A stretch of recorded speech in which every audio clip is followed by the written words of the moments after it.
Because unlike Professor X, right, who's always going to be like, it's okay, baby. Even if you murder people, I accept you.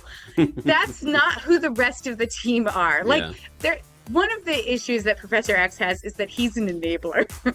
Yeah. And like he's got some issues. Like, you know.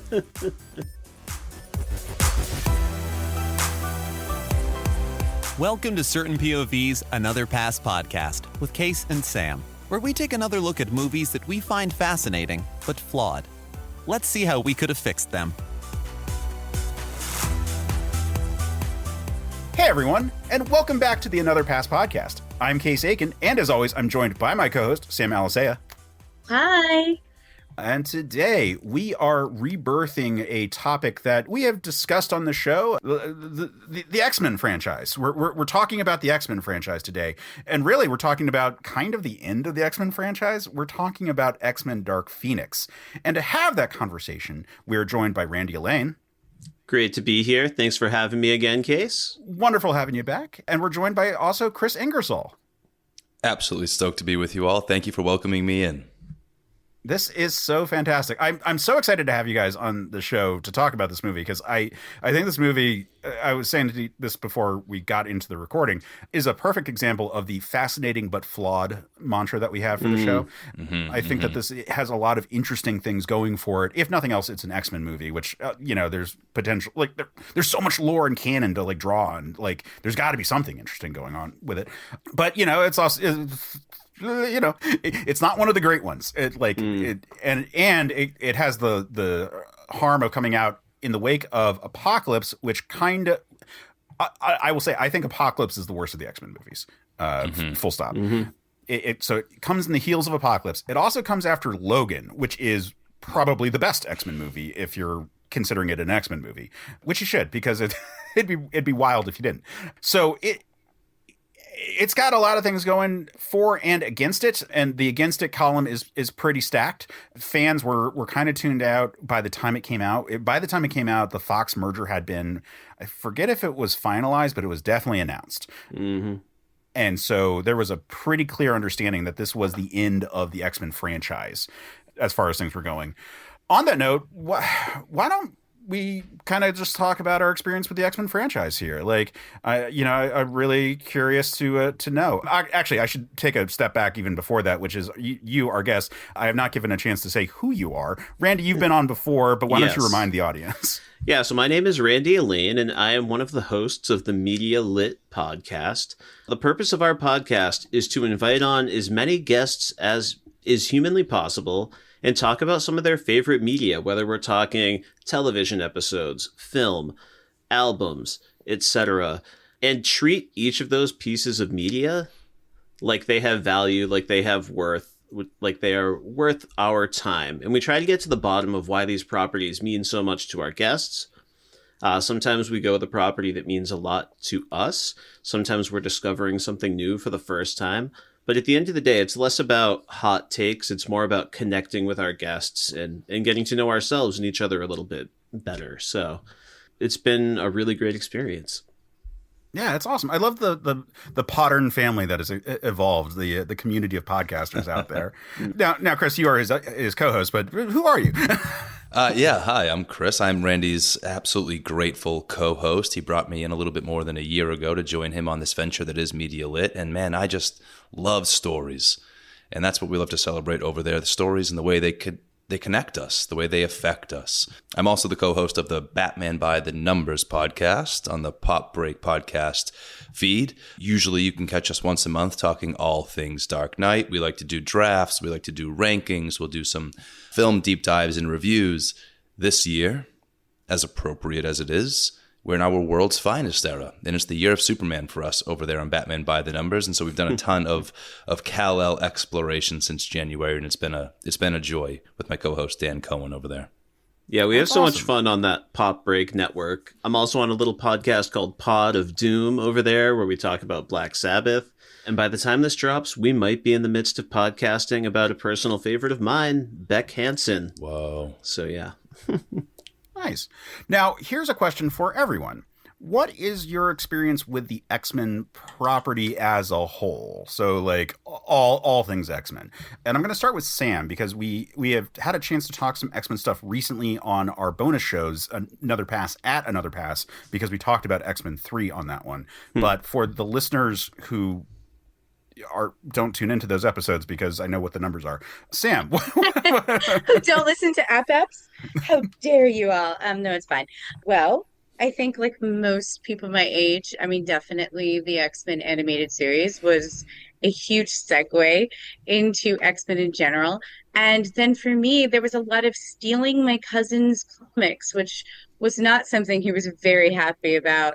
But I did it anyway because he wasn't home and he was a teenager and I was 7. And, definitely went to see the first set of films like when I was younger. These specifically though, was not crazy to like kind of like go and check out. Maybe like first class I did, but like I think after a while I was just like, I'm gonna let Fox do their thing and just live in my own world and just keep reading comics and stay in my happy place. So that's kind of my experience with it. But, it is I think, for anyone who feels unseen or like the world can be a little unfair, I think the X-Men is such a wonderful gateway into anything comics. And so I think that's why so many people connect with it and it resonates. So yeah, it's something that I love, and I accept that the X-Men series is always going to rewrite itself and recon itself, and that's okay. I'm fine with it. Sure. I've accepted it.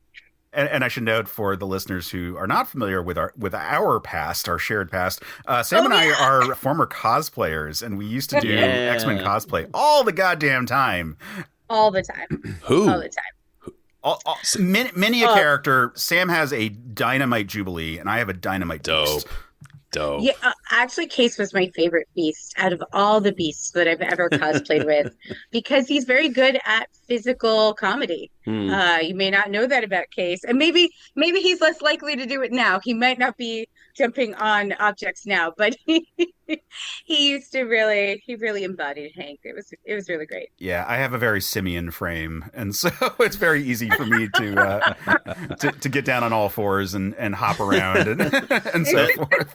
That's incredible, but I just want to know if you can angrily throw a bourbon glass to the floor when you're angry with Charles Xavier. Oh yeah, I think I can even do it without any effort. I think I can just reach into my bookshelf and. No, it's Scotch. Sorry. We love Scotch. Randy, how about you? What's your experience with the X-Men? Yeah, I mean, Sam really said it all. It was X-Men, the animated series.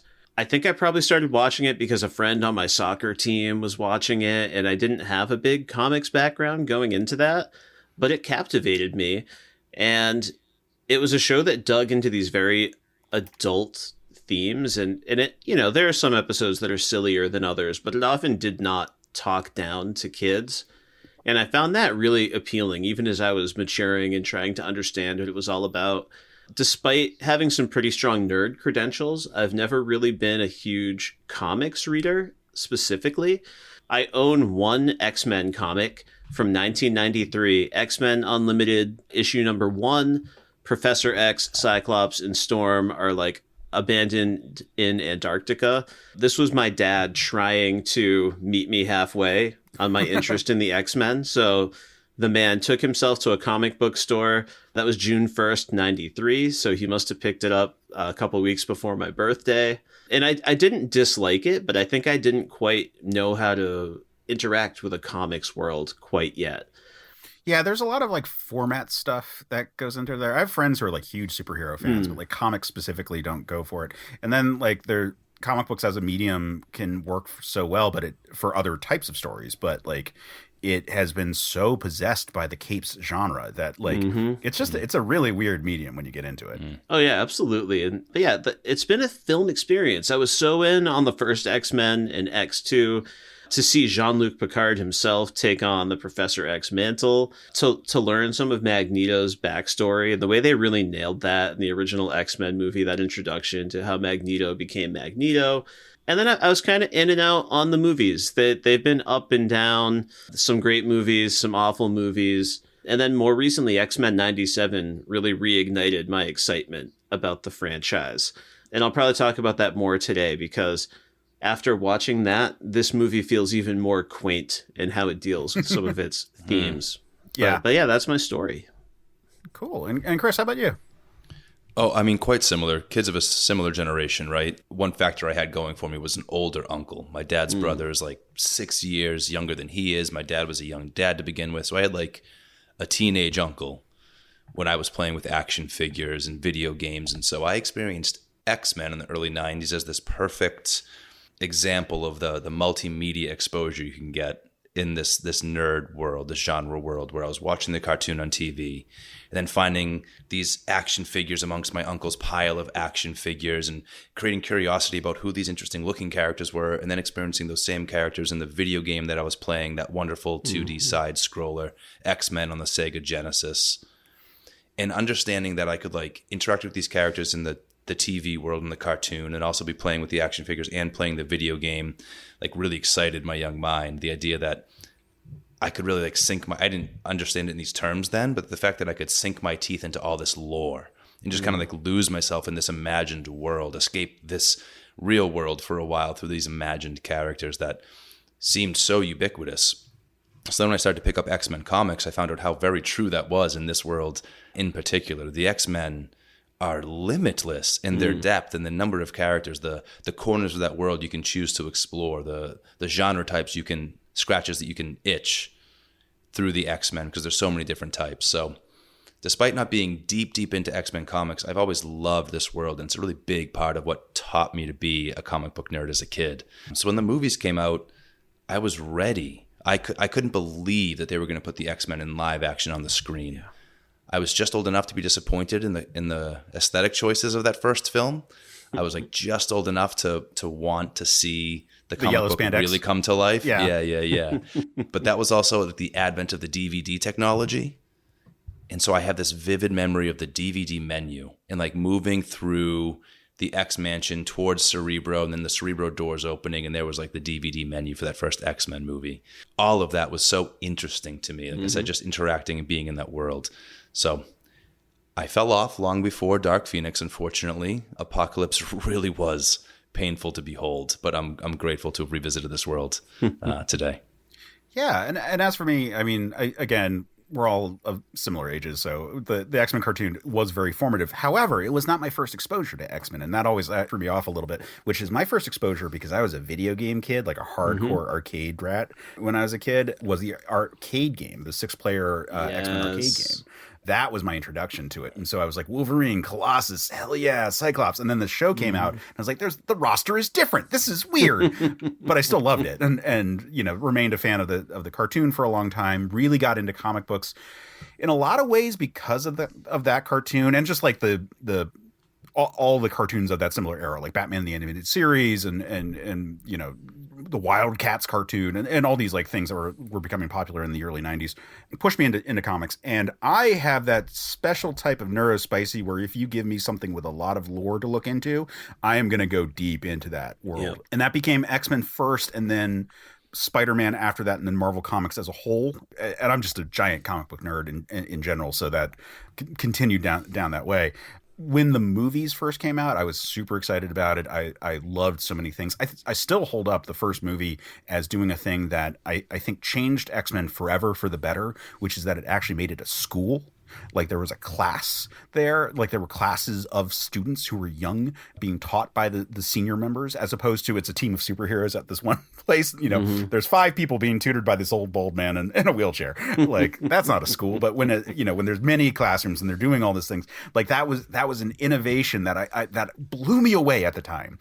And then Grant Morrison took that and they made that a part of the fixture of X-Men comics going forward ever since. And so like I've always adored the details of the movies for at least introducing those kind of things. And yeah, I think we're all in agreement that the movies have some highs and lows to them, you know. And I think most people can rattle off like the ones that are like, yeah, X2 is really good, X3 is not that great, Origins isn't that really great, First Class is pretty good, Days of Future Past is pretty good, Apocalypse is absolutely awful, The Wolverine is pretty good, Logan is incredible. Then, you know, the Deadpool movies are all really funny side pieces to this whole thing. You know, like I think we can rattle off like fairly well. Like we all kind of agree which ones. Like there's no like fierce disagreement aside from maybe like X-Men 1, like where that falls on like maybe your pecking order changes, but like I think in terms of the like thumbs up, thumbs down, it's all going to be pretty much the same. Yeah, and you know, I was subject to. Was it Xavier? No, was it Ike Perlmutter? Who was the one who like really suppressed the?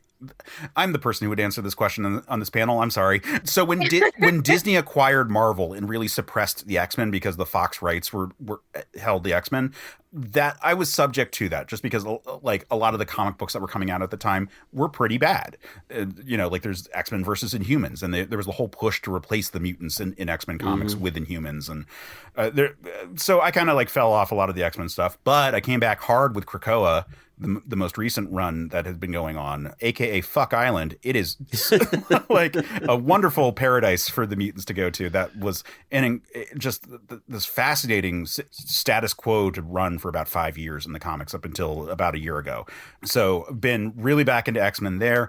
A thing that has really helped me, and I'm just going to plug this show right now, is the Cerebro podcast. If you are an X-Men fan, and especially if you are a genderqueer X-Men fan or an LGBTQ plus X-Men fan, check it out because it is deep dives onto all of these characters. And when, like, look, I'm a mostly straight cishet white male. Like, there's a lot of stuff that like completely went right over my head. But when all of a sudden you have a frank conversation where it's like, yeah, no, Juggernaut and Black Tom Cassidy are lovers, you're like, oh, they are. I didn't see it. And so it's a great show for like opening like your eyes to all these characters and their underpinning. So I'm not going to lie. I have some notes that are definitely inspired by Cerebro, like in my pitch for today, because there are a lot of characters who their big history in the franchise, I just never really paid attention to because they weren't big players, or I didn't connect the dots between two characters that are actually supposed to be the same because it's a weird backstory kind of stuff. And so like my appreciation for the deep lore of X-Men has gotten so much more advanced since the last time we talked about an X-Men movie on the show that I am goddamn pumped to talk about this movie. That podcast sounds awesome, and I just want to talk about Morph and Wolverine in X-Men 97 now. Right. So let's talk about this movie. I think we already kind of like opened up that it's kind of mid, you know, we're all kind of on the same page here. It's, however, not that bad. And so I want to start off with discussing what worked about this movie. I think that the first half of the movie is actually pretty good. I think that, and that's going to bear out in my pitch where it's not that different because like the space mission, perfectly fine kind of concept. Now there are idiosyncrasies for how it all like plays out that I'm like, I don't really know about. Like the scene where like Jean is not protected and she's inside like open space and she's pulling the stuff in with her telekinetic powers. Like they could have shot that differently. Like, but a lot of those are aesthetic choices that I don't know how much you could really change without being the full-on director and producer of this thing. Like, like giving notes to them at some phase in the process is not going to fix all of the quirkiness to it. But I think overall they're doing some pretty good job with it. I like the suits. I'm going to start off there. I know a lot of people were disappointed that we didn't get the suits that were teased at the end of Apocalypse, but I actually rather like the uniforms. I think it strikes the right balance of what this franchise specifically has tried to do, which is to make realistic clothing choices that also have superhero iconography in it. And the earlier movies lean too much into like leather jumpsuits. But I think that this, like, they look like the original X-Men. Like, they're not the original X-Men, like, blue and white uniforms. But they look like they are someone else's take on the same kind of concept. And I think that's a good start right there. I agree. Yeah, I agree. The suits I thought looked tactile, very to your point, believable, like a practical choice. I think I had some questions about whether or not, like, the aesthetic was giving me 90s specifically. That's something true. about the bold X was maybe giving me more like late 60s, early 70s design aesthetic. But it very generally worked in terms of its texture, the feel, the practicality of it. Yeah. Yeah, I had no issues with the look of the film whatsoever. I'll get into what my issues were, but I think the thing that worked the most for me in this movie was that there are finally some moments where in this film where they give Sophie Turner a little bit of a chance to like feel some emotions. Yes. And give some energy. You know, like in Apocalypse, they really like wrote her so into like this corner of being like this introvert, being off on her own, being troubled, being in this dark place. And it felt like Sophie Turner never got a chance to even prove whether or not she could do it. And I wish there were more of that in Dark Phoenix, but we get some flashes of it as that Phoenix energy comes in, as we get to see her with Scott a little bit more. And I think there was some really good potential there. Yeah, even I was going to revisit that space shuttle mission. To your point, like great way to get us into the film. And I bumped on Sophie Turner without the suit for a second in open space. She's holding the shuttle together, but then they showed us Nightcrawler. And they made the very intentional choice to have Nightcrawler have the helmet duct taped to his body and makeshifted, which seemed to be trying to distinguish. Because I saw her, I said, okay, do we not care about space physics? And then Nightcrawler does have the helmet, so it seems like, okay, I'm meant to understand that she's doing something that's keeping herself safe. Yeah, she's it using felt her like an powers. intentional enough choice. I get that. Yeah. I guess I kind of wish that like comics always show like an energy field when they use like their psychic powers, and this is sort of the area where like that would have been helpful for saying that her telekinesis is specifically protecting her from the vacuum of space. Yes, and they'll do that later, to your point. So why not in this moment is a great question. Right. On that note, we should talk about the roster. I think this movie is pretty goddamn good in terms of like somehow stumbling into like a really good X-Men roster going into it. You know, we've got some of the real heavy hitters of the X-Men franchise. You know, we're missing our Wolverines, but we've got Jean Grey, we've got Cyclops, we've got Storm, Nightcrawler, Beast, Professor Xavier, Quicksilver. Like, that's a really good team. And, you know, Mystique's a little bit weird on this team if you weren't watching all the movies. Like, Mystique has forked so much just by virtue of the fact that Jennifer Lawrence became such a celebrity that she became a hero in this universe, which is so different than the Mystique of the comics or any other version of Mystique, even the other movie Mystique. But in terms of, like, here's our X-Men roster, yeah, like, it's... You know, like First Class, one of the issues with it was that they were stuck without being able to use all the X-Men that had been used in the previous movies. And so it felt like a weird First Class. Yeah. This has none of those problems. Like they have somehow stumbled into like, okay, we got a new Nightcrawler now. We got a new Storm. We got, you know, we got a new Cyclops. All right, cool. We can have that. And plus we got our old friend Lex Luthor Beast. Yeah. So I think that's a good starting point, or not a good starting point. That's a good point to be at for the franchise. Like again, they didn't have this roster when they started First Class, and they have slowly worked their way to it. And like one of the good things I will say for Apocalypse is that it got it out of the way, the introduction of all these characters, so they're just on the team at the start of this movie. Yep. We don't have to deal with any of that other shit. Like they're here. Yeah, it's a huge advantage this film has, I think, not having to take the time introducing us to this roster, letting us just accept, oh yeah, they were all standing together at the end of Apocalypse. This is the team. I get that. Yeah. And I like that they work well together. I like the team components of like they go up into space and they each have like a job to play.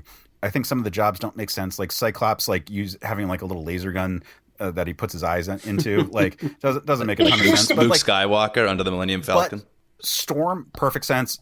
Nightcrawler, perfect sense. Quicksilver, perfect sense. Like the Jean Grey, you know, like all of their roles made sense as a team, and that's something superhero movies have a hard time doing, like having like team up moves and like real teamwork kind of things going for it, because it's so much, you know, you want to have individual fight scenes or or big action beats where each person is doing their own thing, and this is not that. They are actually using them collectively, and I think that's a really good it's a really good kickoff to the movie, and it sets up like, oh hey, yeah, we got the space thing going again. And I don't know if the space thing worked really well in this movie, but the space thing was the thing people were missing when they did an X-Men 3. So like they introduced the space thing again. Yeah, Yeah, right. So there's that. And then we get some like nice Easter eggs of other mutants in this movie to further this roster. We get Dazzler. Yeah. We got goddamn Dazzler. Unbelievable. And it's not Taylor Swift. No. There were a lot of rumors for Deadpool 3 that was going to be what happened. Yes. And that would have been incredible and weird and just also derailed the movie entirely if it had happened. Would have been the second highest grossing movie of all time, probably. Probably, yeah. After the Era Store. Yeah. I was missing Jubilee after her introduction in Apocalypse. Yes. You know, it was exciting to think that she could be included in future films, but I guess I'll take Dazzler if I can. Yeah, so I read about that one because I actually was frustrated that she wasn't here, and there was a scheduling conflict with the actress, so that was written out because she was in The Summer I Turned Pretty, I think was it, it was something like that. To All the Boys I've Loved Before. There we go. Yep, that's it. I think that's the one. It's one of those. I know I'm saying that, and like the fans of those movies are going to come at me, but at this point, I feel like How dare you? I've marked my claim as the straightish cishet white boy.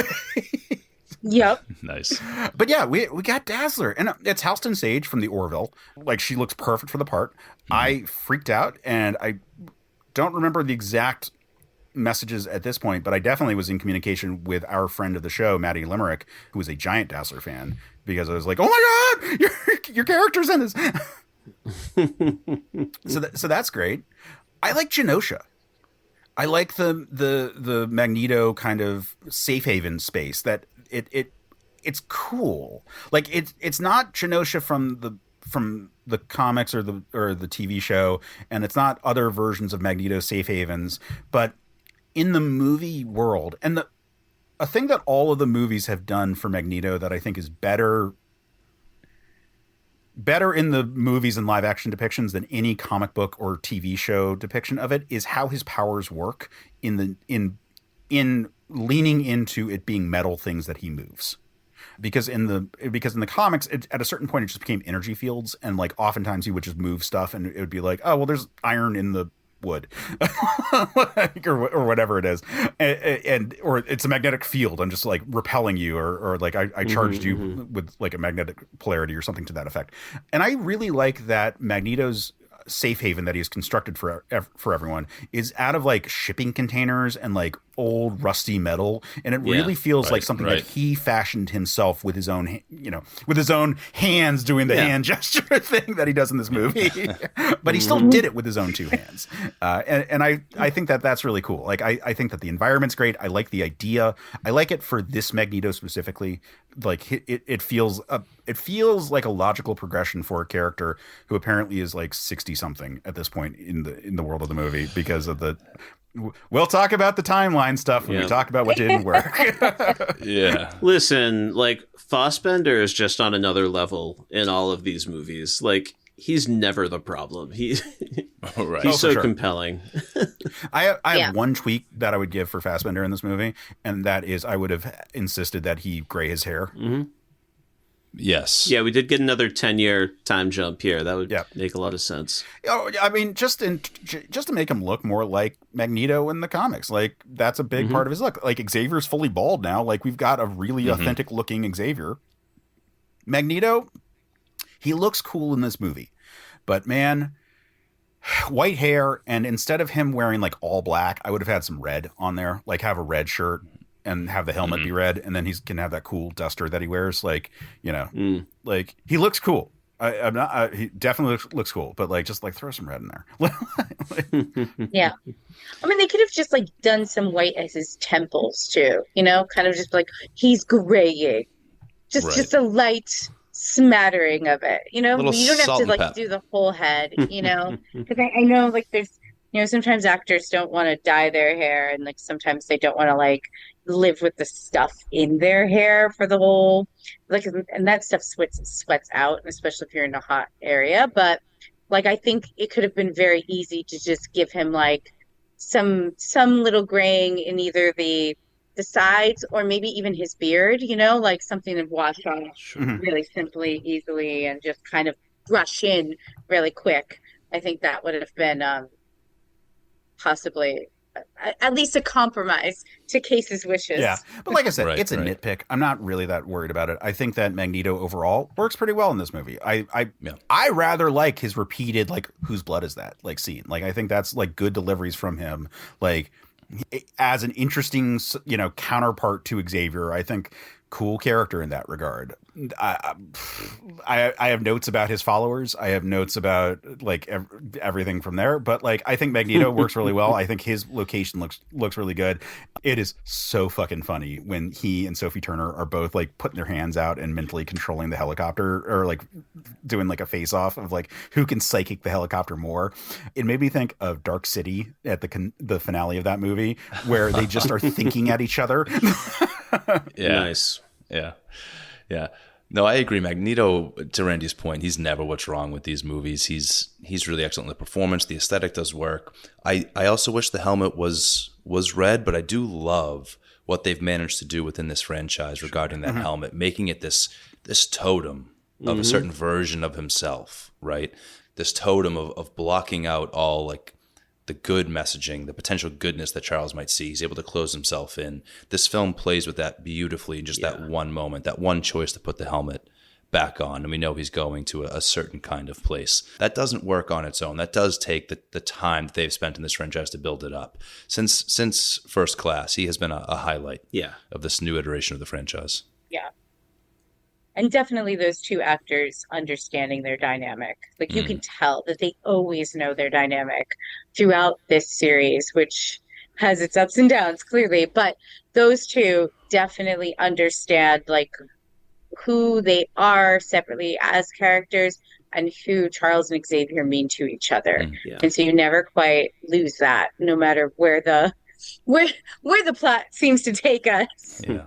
And if I recall, didn't they kind of hijacked First Class? I think First Class was meant to be more of an MTV focus on the young new mutants, but that relationship on the page and then in the performances was so dynamic. I think the film pivoted somewhere in the production process to focus more on Magneto and Charles. Well, yes and no. First Class also has some of its DNA comes from a abandoned X-Men Origins Magneto movie. So Magneto was always going to be a big part of that First Class movie, but certainly the relationship between McAvoy and Fassbender is the thing people remember from that. And like, who really remembers Banshee? Like, who really has strong thoughts about Havoc? Like, aside from the fact that they introduced Havoc first and then Cyclops, like, sure. No one really thinks that deeply about like the class members of the First Class in that. Aside, I guess Beast and Mystique, because they like continue into the later movies, but the rest of them don't. So it's like, that Darwin is only a painful memory. Darwin. Oh yes. Yeah, that was really a painful on there, memory brought up every single time on the internet that we get to a certain cycle. Like it's been like 6 months. Do you remember that time they killed the black guy whose one power was he can't die? Yeah. He gets another crack at the superhero thing very soon. Good. Yeah. Randy, I cut you off. I'm sorry. Oh, it's okay. No, it was just really on their minds in this movie. Raven and Beast, the last two. Yeah. From the First Class. And I kind of liked the specific calls to that. So like this movie was made with the original, like, so all the actors who were brought in for First Class had signed on for a trilogy, and then this movie came after that trilogy. So Apocalypse was the end of their contractual obligations, and so characters like Jennifer Lawrence came back in spite of all of it, and that's why some of these characters have smaller roles or more specific roles than they necessarily did. Nicholas Hoult, likewise, like there's a reason why he's in like human beast mode most of the time and not in like blue makeup for it all. Yeah, that was going to be a nitpick, except I had to acknowledge what must have been the real world practical. Need to have him looking. Yeah, especially for the actors who were like they were lucky to get back. It'd be one like that's why Nightcrawler is around the entire time and he's blue. Right. They didn't come up with some argument for why he doesn't have his look, even though Nightcrawler actually is the most likely one not to look like a blue mutant in the comics, because he's the only one that has like the image changer that makes him look like a human when he goes out in public. Right. I mean, Mystique can just look like a human, so that but they don't even bother really helping us understand how Hank is doing it. At one point, it's like in Apocalypse, there's a medication he mentions he's not Yes. taking, Right. which is why he turned. But in this one, it's just an at-will kind of thing he can now do. Yeah, not to mention at the end of Apocalypse, there's like a whole discussion about how like we're going to embrace our true selves now. Right. No, I will say we're in like the what did we love section. I will say there is one little moment of this movie that's an absolute A+ for me that, as far as I'm concerned, is the cornerstone. We have to get to this moment one way or another. But Jean making Charles walk up the stairs is like, that is some powerful, powerful stuff. I wish we'll probably spend a lot of time talking about a better context maybe for that moment, but that was pretty incredible for me. And the depiction of it was a little gutting. You know, I think that this franchise in general made some deliberate choices to continue moving towards maturity, more and more mature as a franchise, leaving the younger kids further and further behind. This moment was downright disturbing. The way McAvoy performed it, the way it was shot, the way the legs were flopping like a marionette. It was a bit gutting, really powerful. Yeah. Whew. So speaking of things that I like about this movie that are going to be interesting to talk I'm about. sorry. Everyone at home, you can't tell why I'm laughing. I'm laughing because Case made a face. And I know he's going to say something that everyone's going to be like, of course he loved this. Go on, Case. I'm sorry. You know what's the thing that I love? And by what I love is that a person who isn't officially attached to this movie, and that is Bryan Singer, is not officially attached to this movie. Ooh, yes. Unfortunately, he is unofficially attached to this movie, and that kind of sucks. But at least they acknowledged the, oh shit, we can't be seen with this guy anymore phase. Yes. Yeah, Yes, that's very good. Absolutely. That's why I had the face, because I was like, how am I going to phrase this one? It's like... Yeah. From a story perspective, I'll say, circling back to Charles and Mystique here, I do think finally finding a way to really allow the audience to start to question Charles and his motivations, his purposes, his choices. And I think choosing Raven as that character who had the keenness of sight to begin to see through the bullshit, right? She always questioned Charles, but that was more in the whose method is right? Yeah. Magneto or Charles Xavier. This was a different kind of questioning from her, a different kind of seeing him that was new. And I think the kind of thing that could only be achieved by a person who knows you so well. Yes. Who has been with you since childhood. So that story choice here and positioning her as the character who helps bring us in that direction, I thought was effective. Yeah. Like, this is the most comic accurate depiction of Charles Xavier we get in any of the movies. And I don't just mean the look. The comics Charles Xavier kind of sucks. He was the Batman before the Batman in terms of having plans to kill everyone. That was a whole thing during the Onslaught story where they found out that he had files on killing every single one of his students, which is fucked up when you say that out loud. And Charles Xavier has actually always been kind of on the young side. He's bald, and so people think of him as old. But like, one of the subplots in the original X-Men comics was that he was like super obsessed with Jean Grey and like thought that like we can never be together because I'm a cripple, and that was his issue, not the fact that he was her teacher. And it was supposed to be that he was like 30 and they were like 16, which is creepy, but like but it's different. It's different creepy than 50 and 16. It's not the Sure. I know. It's bad. It's bad. Stan and Jack did a bad thing. Yeah.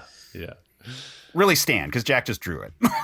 Yeah. No, but you're right in terms of that comic accuracy. There was a moment there in the kitchen where Hank is just desperate for Charles to please just admit that he was wrong. Yeah. Right? And you can sense the desperation in a relationship that has that dynamic going for it, where like, it reminds you a bit of Tony Stark, right? This genius who simply can't see that their choice, no matter how well-meaning, no matter how well thought out, no matter how well-intentioned, it did go bad. Yep. And it doesn't mean you're not smart. That doesn't mean you are evil, but you were wrong.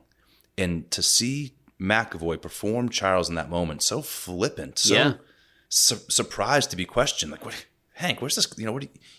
Seeing Hank is so far off the mark. That was, to your point, so comic accurate, and for me, really eye-opening to the type of character he is. Because I do love my flawed heroes, right? I'm a huge Batman fan, and Batman makes some really bad unilateral choices. Yeah.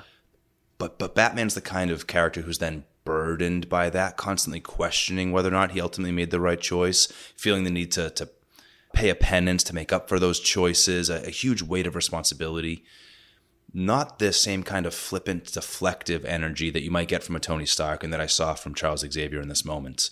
Yeah, really well performed by McAvoy. And one thing I really like about the Xavier plot in this movie is his desire to promote mutant kind and his addiction to the fame that he has received from it. And then I think a really good scene is him calling the president and being disconnected. Now, that said, in the movie that we got, I don't know why it happens. Like, it's just like, one of your students just like had a thing and that was it. And they were like, I guess we're done. And I get the idea is that it's a slippery slope, like, or rather that they are on a tightrope. Like if they do any bad thing, mankind turns against mutant kind, but it didn't seem like quite the right side. Like the scale of the bad thing didn't seem quite right. I was like, who even found out about the local news where like three cop cars like had an incident? Like that was all that had really happened at that point publicly. Mm-hmm. Right. It seems not to scale. Right. That was weird, and the X-Men were clearly involved in trying to like stop that whole shit. And like, yeah, they had the whole fight in like on Central Park West later, where things are getting even worse. But like, that's the moment where the phone call should come. Yeah, right. That's the moment where things have escalated. Yeah. So that like, I like that arc. I think that him being so desirous of promoting mutants as a whole leaves him cold and jaded to his own students' suffering, I think is perfect. Mm-hmm. Like, I think that him putting them on a mission like that and him pushing Jean to save every last member at her own risk, because it means so much more for humans to survive, according to Xavier, than for the mutants who are like putting themselves in the line of fire. I think that's a really cool arc for the character. I think that it's way more nuanced and complex than anything we ever got with Patrick Stewart. Sure. I really would not. I'm not going to be looking to change much about the beginning of this film. I agree with all that complexity that you're talking about. To see the ground fall out from under him like that, I think is really powerful. But I wanted a little more nuance to that phone call with the president. I'm not suggesting that they put a bunch more time into it. Just make it feel like a little bit more of a give and take, not like a yes, sir. Reporting for duty, sir. I wanted to see a little bit of that negotiation, right? Like, I would love to see some more clear political maneuvering than like we are jumping in as the heroes. Like I guess I'm in the wrong section of the podcast here, so maybe I'll save this. But sure, but no, I mean it's good for us to like kind of go back and forth about some of this. Yeah, but yeah, the like it's good Xavier stuff. Like he has an arc in this movie, and oftentimes he doesn't have an arc. Like that's why he gets knocked out in like half the movies, because he's so powerful that they can't even afford to have him have a story. Yep. Yeah. And the fact, to your point, watching him find that she's too powerful for him now, that in and of itself was such an important part of this arc for this character in this film. And for us as an audience, that was uncentering, right? Like, where your center is. Charles Xavier is, as long as he's got the helmet on or he's awake, everybody is in danger or they're safe, depending on which side you're looking at. But to see that he couldn't even touch her mind anymore, that this was so far beyond him, was quite telling, and put you on your back foot as an audience member in a good way. Yeah. Anything else that really struck either of you guys or Sam? I think everything else I have is like really tied into my pitches. So totally fair. I'm going to step back for the moment. Well, because we can pivot to what didn't work about this movie. And there's a lot. The back half of this movie did not work for me. We'll start with that as like a general concept. I don't think the Dabari work at all in this movie, and you'll see that in my pitch. It's a weird pull that they brought the Dabari in. The Dabari are the race that the Phoenix is held on trial for murdering because she eats their son. And so I was doing some reading about it. Originally it was supposed to be Skrulls. Shapeshifters. Yeah, that's why we get the shapeshifter component of that. And also is to a certain degree the enhanced physicality of them. But yeah, so it's supposed to be Skrulls, and that's because Fox had the license. But by this point, the Disney deal was going on, and so all of a sudden they changed Captain Marvel to be Skrull focused. And so like all of a sudden Skrulls are off the table. And so that was a last minute change to make it from the Skrulls to the Dabari. But like, what the fuck is their plot? what are they doing? Case, I'm not even certain I could have told you their name. I don't think we really even get that far with these. Oh, I couldn't remember their name characters. off the top of my head. For several days after the last time I watched this movie, I was like, the Mabari? No, that's the Black Panther stuff. What is it? And then I finally looked it up. I mean, like, honestly, they just like when you're watching it, it's like it could be any alien. You're like, oh, we were in space, so it's aliens. Like, it's like a placeholder for like who's seeking the power, right? Yeah. Like, it doesn't, it never quite gets to the point that you understand exactly why they want this power that destroys or exactly how they want this power. Like, do they want Jean? Do they want to siphon her off? Do they want to like power up Vuk or whatever her name is? Like Jessica Chastain's character? Yeah, did they ever actually say her character name in the movie? Because I had to look it up. I think it was. I only know it because I was watching with subtitles, and it's there in the captions when she speaks for the first time. Yeah, I mean, they definitely say her human name before she gets like replaced. But no, I think the motivation is there. I think it's just they need someone to take over the world. It's very Pinky in the Brain. Yeah. What are we going to do tonight, Brain? It was like Rita Repulsa in the Putties for me. Like, you had like the one kind of main threat, and the other ones are just there to get punched. Like, they only exist so that our X-Men can unleash their powers in full force, and we can have a punch 'em up fight scene. And they seem to be of an interesting power category that I'm like, I don't know actually how they lose to some of these people. Like, they go down to several of them, and then like obviously Magneto handles them fine, like that's not a problem, but like Nightcrawler is doing pretty good in that fight, and I'm like, Nightcrawler is capable, but this is not like the kind of threats he's used to. Yeah, it was an elevated threat, right? These folks are strong, they're enhanced, they're fast. I do think it was helpful that they showed us human weapons being effective, so not the smaller ammunition, but the larger ammunition from the helicopter-based weapons being effective in taking them down. It let us know, okay, they're not totally invulnerable. They're not going to heal from every, face-blasting thing that hits them. Until they do. Until then they do, right? But that's the one very special one amongst them. That's not, the average one. Not that we understand why she's special or why she can siphon the Phoenix power off of Jean with her hand, but I have thoughts about all of that we're going to get to in the pitch. But yeah, as it is, I don't understand. I barely understand why they're here. Like, I understand that they fled their world because the Phoenix Force destroyed it, and they're looking for a new home. And they'll take Earth because they can come and take Earth. Like that, I get that as like the stated goal for it. But like, why Earth? Like, is it the Phoenix? Like, are they trying to evade the Phoenix Force? Are they just chasing the Phoenix Force? They want to steal it and they want to make it like a super weapon. Like, the whole structure of it is like, again, it's a deep pull comic reference for the sake of a deep pull comic reference that actually makes it more confusing than if it didn't have some of those details. Like, if it was just like, if their world wasn't destroyed and they just were trying to capture the Phoenix Force so that they could conquer the galaxy, that would make a lot more sense. But because they have to be sort of like exiles in addition to it all, it's actually kind of sympathetic, but we don't have scenes for sympathy with them. They're like entirely played for monsters. Yeah. Right. Yeah, we don't even see them share intimacy with each other for moments at a time, right? To give us some sense of their own care for one another. They're these kind of cold, unspeaking... Yeah, it feels like a hive mind. Automatons, almost, falling behind Vuk. Yeah, it's just like an invasion of the body snatchers, kind of. Let's go. Yeah. So that right off the bat, the Dabari, big issue for me. I think that I don't even think they make that great action scenes. Like, yeah, they're strong and fast, but like it's kind of boring watching. It makes me think of Iron Man 3.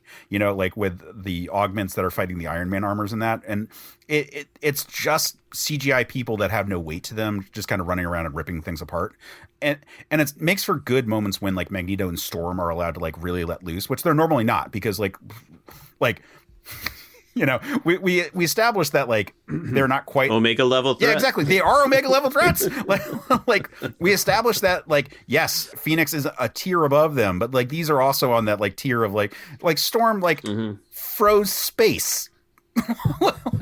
Where there is no atmosphere. I mean, I get it's the air escaping from it that she's freezing, like, whatever. But yes. Sure. But when they first said like, Storm, can you seal it? I thought it was going to be like in the original X-Men pilot Pride of the X-Men for the cartoon that didn't get, like the late 80s, early 90s cartoon that didn't actually go to series before the one that we all know. In it, they attack Asteroid M, and Storm uses her powers to create an air bubble at the impact point where they like break into Asteroid M. And I'm like, that makes sense for her powers. Like, she controls air.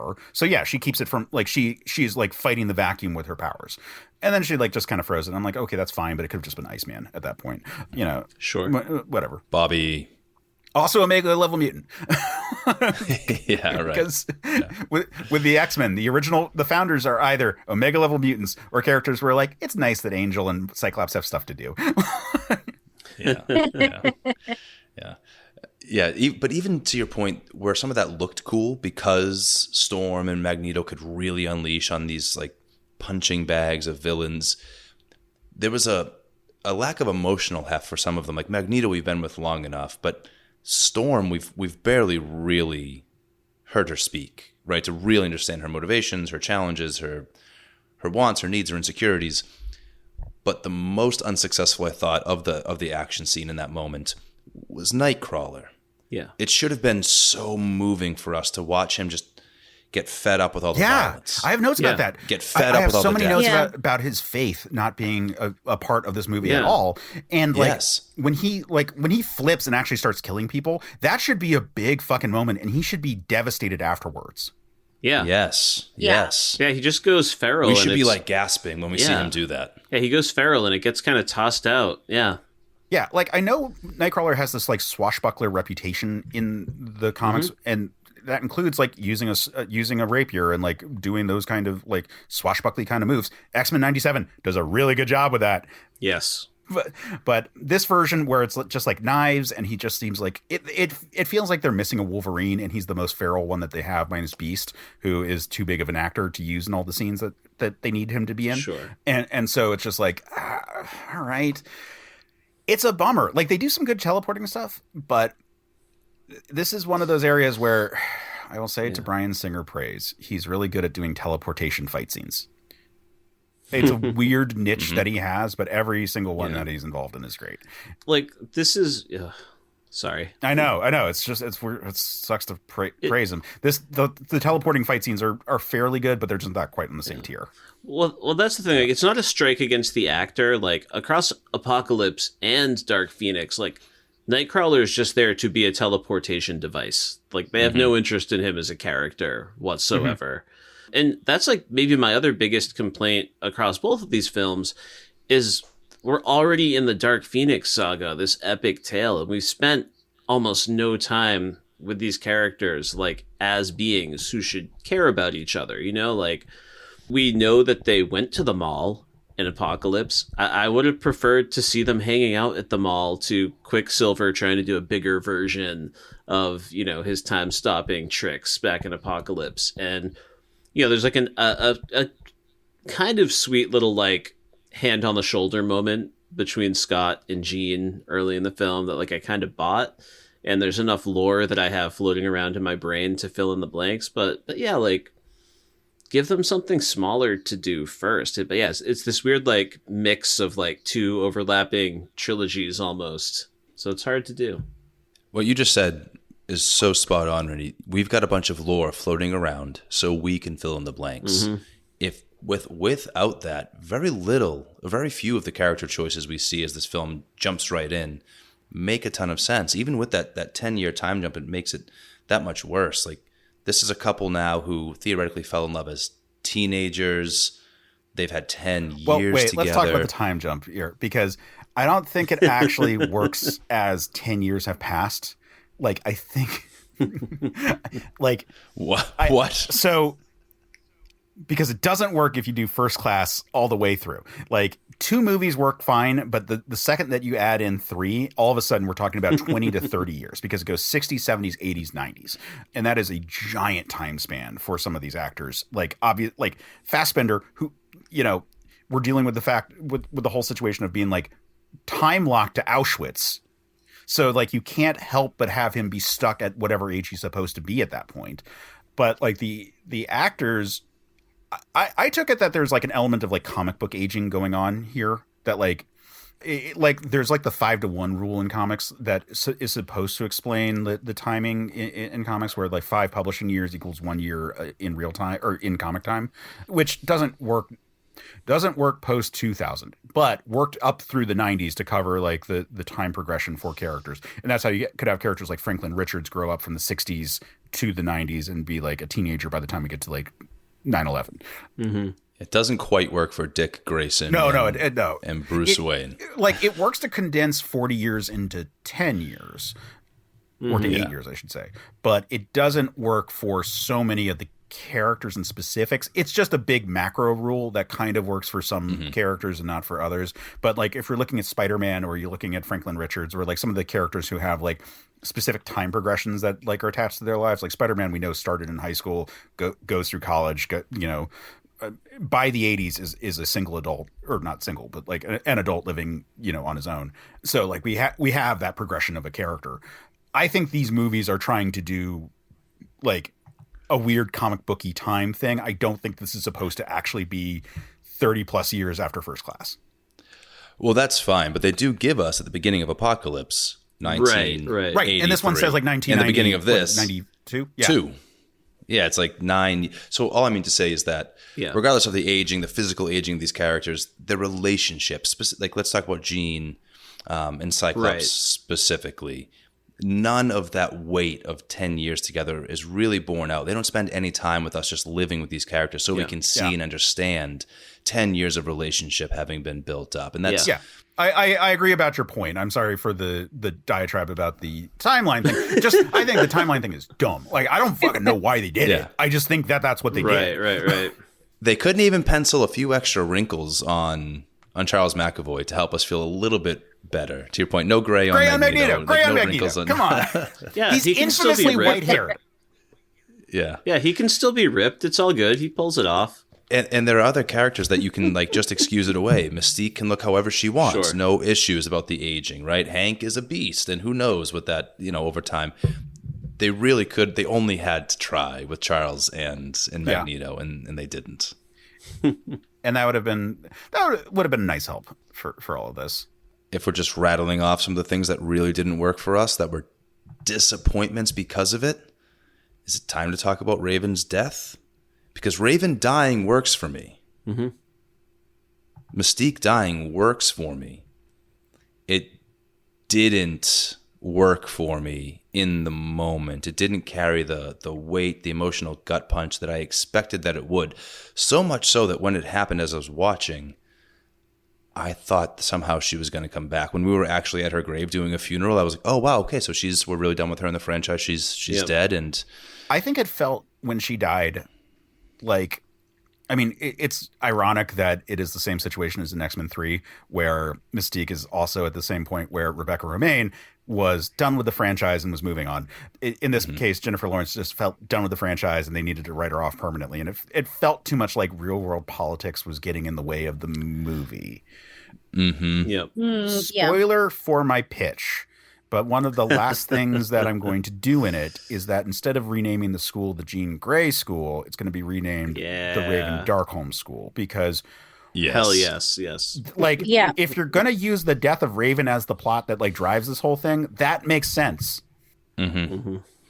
Yeah. There's a version of this film where her death as that crux, right? That driving point is so powerful. And the film really could live on that alone without these aliens.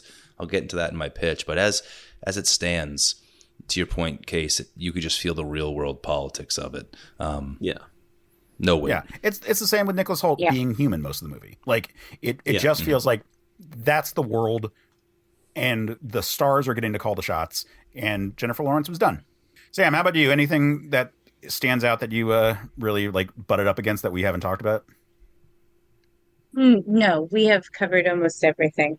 Is there anything else? Because I feel like all the points that have been brought up recently are kind of my biggest crux, because the death scene, I needed a little more after it, at least. Really sell it. Aliens, definitely a problem. I have a thing I like that sort of that we didn't talk about before. We kind of touched on it, and it kind of addresses some of the things that we were talking about. I like the party scene.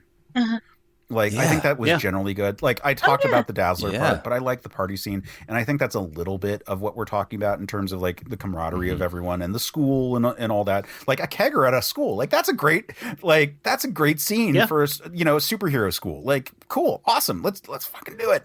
But, yeah, it didn't do enough. And there's not enough of that in this movie.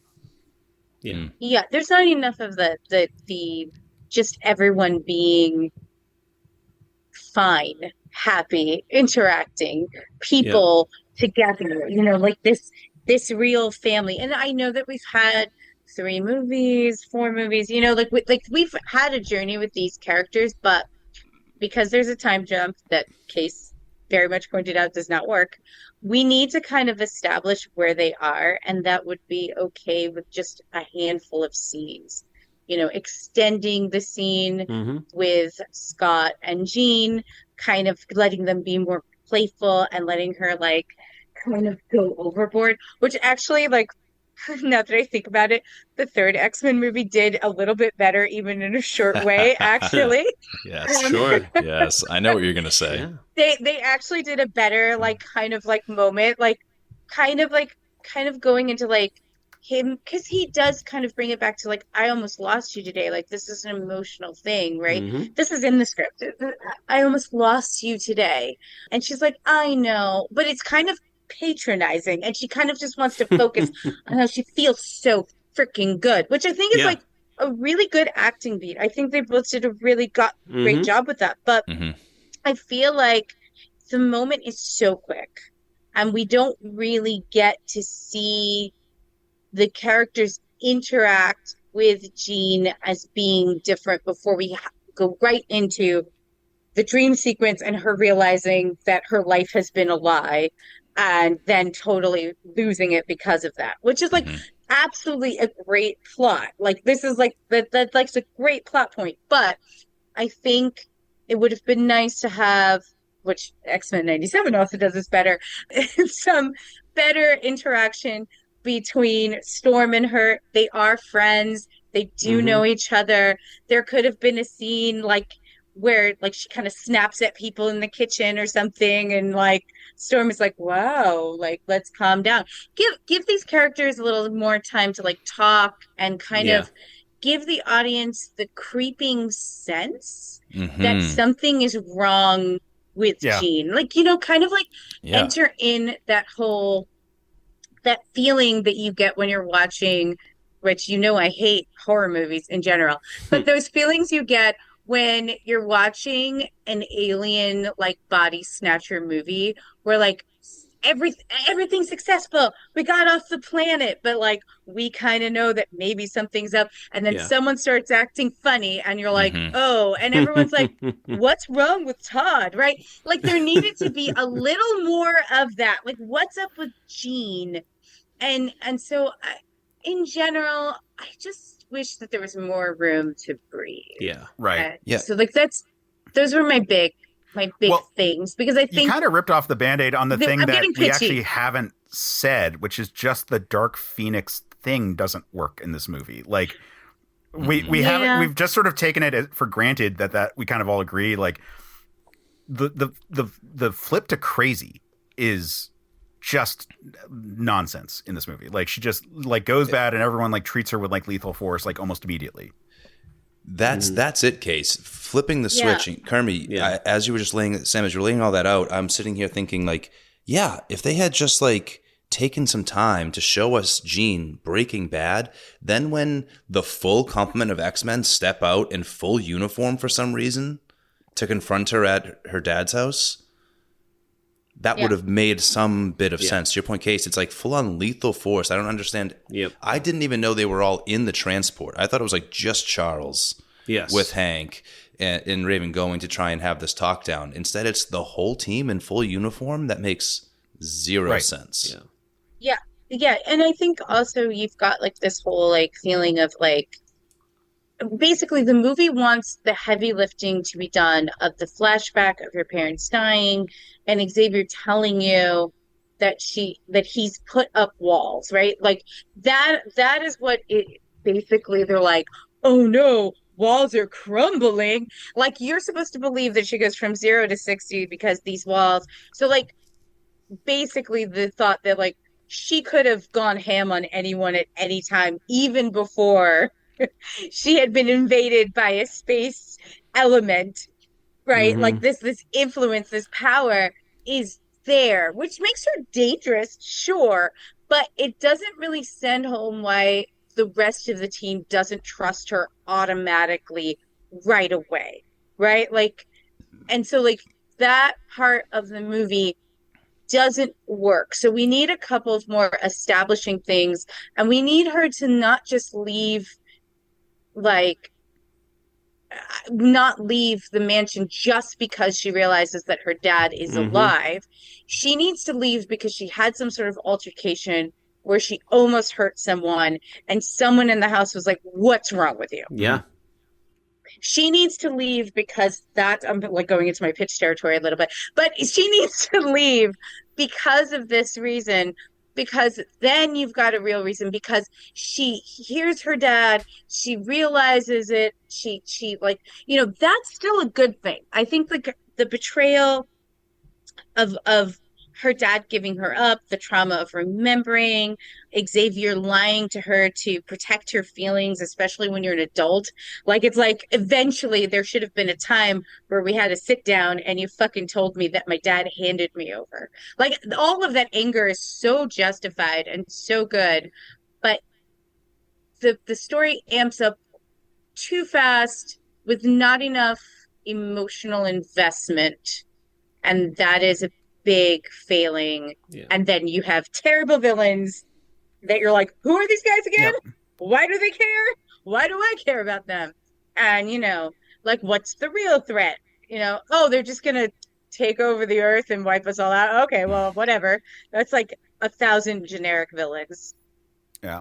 I have one other note about villains that is kind of minor to talk about after the Phoenix part of Dark Phoenix doesn't work in this movie, but it really bugs me that they have a terrible version of Selene in this movie. Selene is this like dark sorceress, like ancient, like apocalypse level threat. And she's like the psychic henchman of Magneto in this movie, which is kind of a bummer. And then like his other guy is just like an invented character who can use his braids as weapons. There's so many Magneto like henchmen over the years. Like, do interesting characters. Don't completely subvert a character so that we can't even recognize her. If he didn't call her Selene, I wouldn't have known who it was. Right. And exactly right. The other guy, like a Ricky, don't invent a character for the fucking movie. Pull one of the billion characters. Have Unis the goddamn untouchable. Like, have the Blob. Have, like... It could have been Toad, who we're familiar with already so easily. Introduce this version of Toad, like a new version of Toad for us. Yes. Like, and again, all of this will be in pitch territory, but like, it's so annoying that like the mutants are always so fucking boring outside of the X-Men. I'm thinking about X3 specifically because like, aside from that scene where they just have like all the mutants that they want to like make a reference to and then use once and then forget, all the other characters, all the Morlocks in that movie are completely like butchered and unrecognizable from their comic forms. And not that everything has to be comic accurate, but fuck, man, like you have the opportunity to make an illusion that will make fans happy, and you can go for it. But if you're going to go for it, do it. Don't half-ass it. Don't like treat us like we're getting like, don't give us breadcrumbs and then treat us like they're giving us a cake. Like that. That kind of bugs me about all these X-Men movies, but especially this one where it's just like, come on, we could have had way more interesting characters in there. Like you had Dazzler. Like have more. Like there's so many X-Men villains that they could have pulled from, and they don't have to be Magneto henchmen, but it helps. And to use Selene, who again is an apocalypse level threat. And it makes no sense to include a character like her to the extent that they did, because the general audience is getting nothing out of it. Yeah, that went right over my head. And so all you're going to do is piss off your dedicated fans who, if you're going to do Selene, would want you to properly do Selene or don't do it at all. Like there's just no need to do it. If you're going to do it that way, you only stand to lose. Mm-hmm. Yeah. But on that note, I think unless anyone else has something that they want to bring up, Kris, you got a finger? I have one last small nitpick. Forgive me because I'm going to sound like a jerk saying this, but it hit me enough to write it in my notes in the beginning of the film. And I think it hit me because the commentary is worthwhile and interesting, sure, and in a different story, a theme worth exploring. But when Raven snaps at Charles that the women are saving the men all the time around here, maybe it's time we rename the team to X Women, it only felt like a real world commentary as opposed to something authentic to this story. Thank you for saying that. That is a line that really bugged me in it. And because it does feel like I take your point, but it's a good point. It's a good point. In the real world, it's a good point. But the line itself feels like it was written by an internet fan. Yes. Raven, who named the team, if we recall, in this story world? Oh, I remember now, it was you and your friends when you were all in the first class. Yeah. You told us that in the last movie, Apocalypse. You reiterated that. You came up with this name, the X-Men. So I don't know where the beef is. And then later she'll like try and, as she's convincing Hank that Charles is, becoming ego-driven and potentially dangerous to the kids, she makes it sound like he picked the name because the X stands for Xavier, which it does. But again, she and the earliest team came up with that. So despite the validity of the comment and like the interest I have in exploring those themes in a different kind of film that wants to actually take the time to peel back those layers, in this specific story world, it was as false as it could be coming from this particular character. Right, and it comes full circle because you could have those, I realize they are mutants, but those human moments of connection where we're seeing the strength of these female characters. You don't even have to say it because it's impossible to miss. I mean, I think they could have fixed it very quick. I mean, if we want to take another pass at even the line, and we really must include it because we have to pander to someone, I think it would have been funnier if she had like leaned down to tease her brother, because again, human connection, Sure. and they did grow up together. If she had turned down and go, and if women keep having to save everyone, we may have to change the name to X Women, and then laugh and walk out, because then you've got like her teasing him. She came up with the name, so she feels like she has the right to change it. And she's kind of needling him because like, hello, like you need to be more responsible. And if I keep saving your ass, we're going to change this name because clearly I should be the leader, not you, because you're not being responsible. And I think like that would have kept the tension there. But I think there's like a little bit of pandering there, but also like a really not great way to sell the tension between the two of them, because that's one of the moments that's like tense between them, where you get like this real conversation between Xavier and Raven, kind of like arguing with each other about like what is ethical. Like, are taking your students into these situations where they could die really ethical? Is saving another human because we want the record and we want all the fame and adoration from saving everyone in the ship really worth losing one of the members of our team?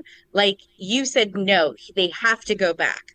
Like, we saved 90% of the team, right? Like, I'm so sorry for that one guy. Like, she's not willing to do that, and Xavier is willing to risk everything for the good publicity and the generosity that it means to save the rest of mutant kind.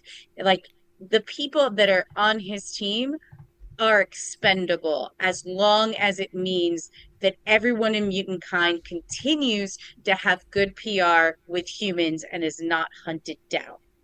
And like, that is the difference between them, which is why and it's great because honestly, she's always, I think especially in this series, she's always kind of walked that fine line. Like, yes, she chose Xavier, but at one point she did agree with Magneto. And so like, she is the middle ground in that. And so I do think that that's a good through line for this character. But you're right. The line as written does not work. You fixed it though. You really did. Yeah, that was a perfect pitch right there. Thank you, guys. I'm going to take a break. Well, actually, on that note, why don't we all take a break? And because we're chomping at the bit for pitches here. So we're going to drop an ad for a wonderful podcast on our network. All right, Josue, let's go through our new Comic Day stack. We have a lot to review. I know. Maybe we've gone too far. Well, let's see. Marvel, of course. DC. I got Image, Dark Horse, Black Mask, Boom, IDW. Aftershock, Vault, of course, Mad Cave, Oni, Valiant, Scout. Magma, Behemoth. Wow, that's a lot. Well, all we need now is a name for our show. We need a name for a show about reviewing comic books every week. Something clever, but not too clever. Like a pun? It's kind of cheesy. Yeah, something that seems funny at first, but we might regret later on as an impulsive decision a few dozen episodes in. Yeah, we'll think of something. Join Keith and Josue for We Have Issues, a weekly show reviewing almost every new comic released each week. Available on Geek Elite Media and wherever you listen to your podcasts. And we're back. All right. Randy, you've been on before. Kris, you have not been on before. We have guidelines for how we do this. And the guidelines are, we are trying to be realistic from the time of production, what could have actually been done.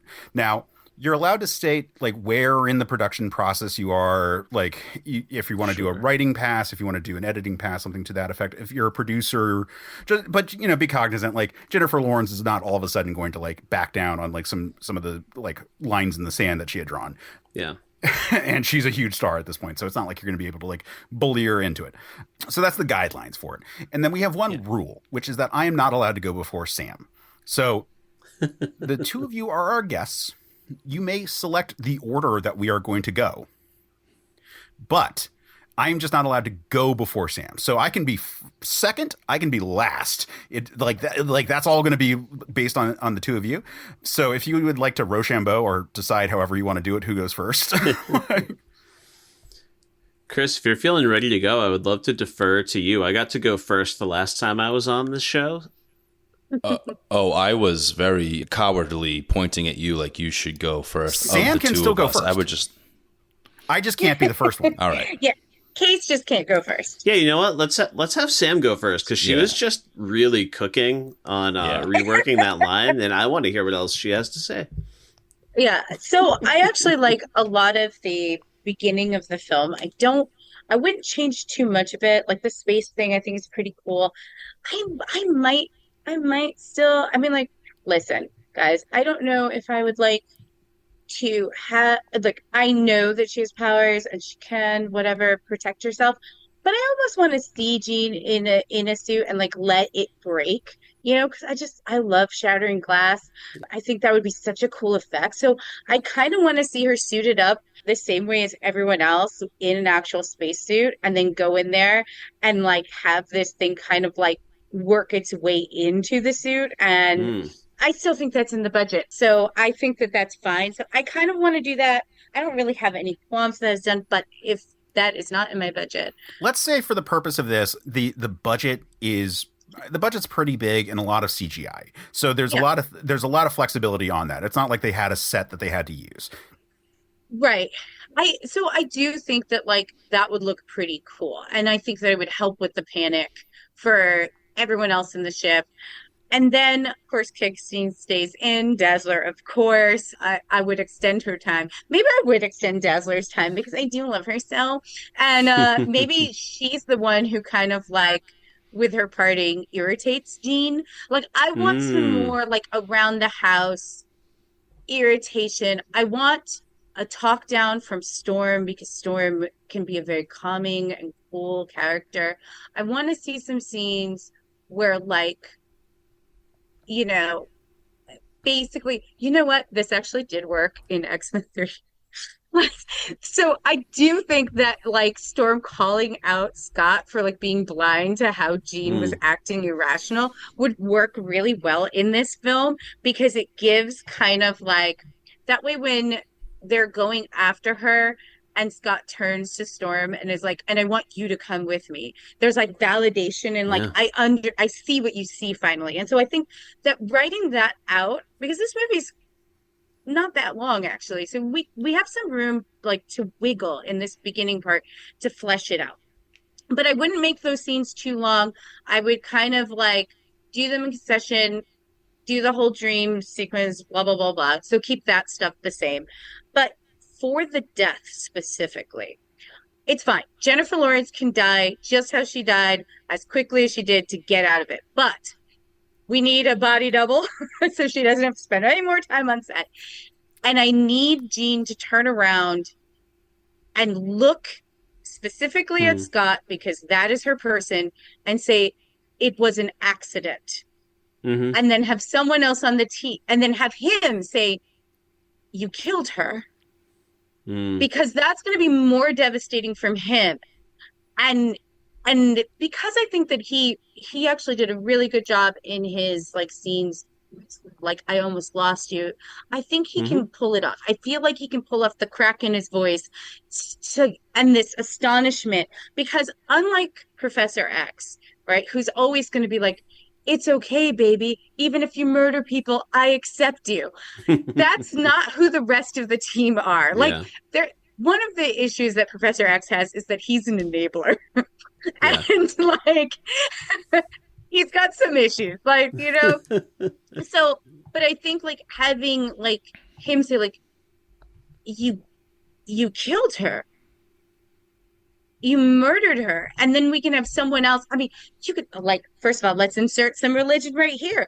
Have my wonderful Nightcrawler doing the cross. Start praying. Like have the whole team look at her like the monster that she's starting to feel that she is. Because in that moment, Jean has to feel like a monster, right? To sell this, like, crazy thing, to sell the fact that she's about to go seek out Magneto, who's the other monster that she's known.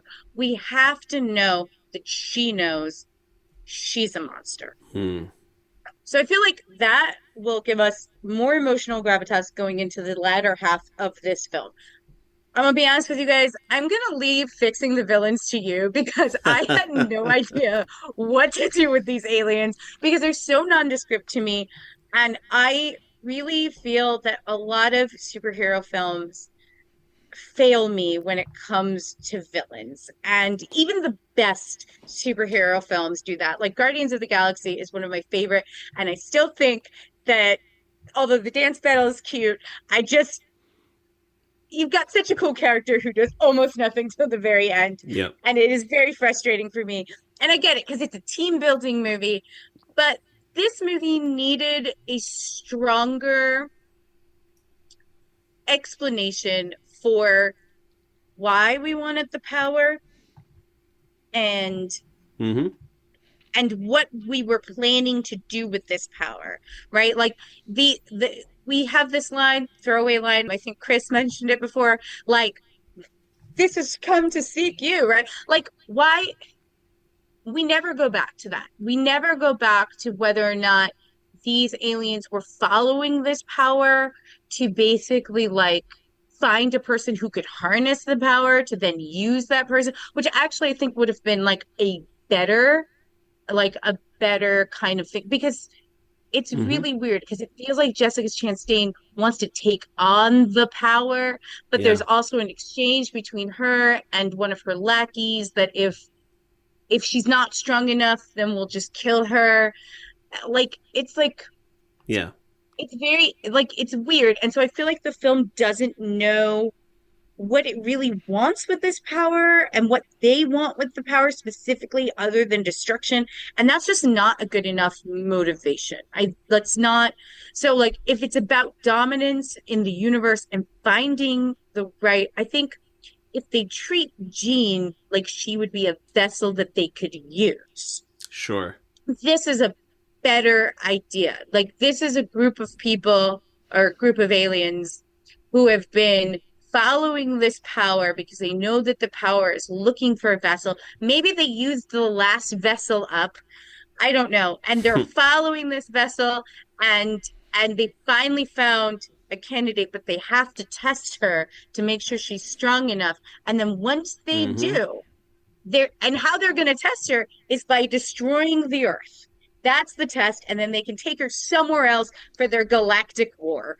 And we don't have to know where that's going to happen, but we need to know that that is the plan. The plan, like, we need to know why this power is what it is. And if she's deemed too sympathetic, that's the reason why Jessica Chastain tries to take it away from her or take it out of her body, because like they need a vessel that can be a killing machine, and you still have the ultimate sacrifice at the end.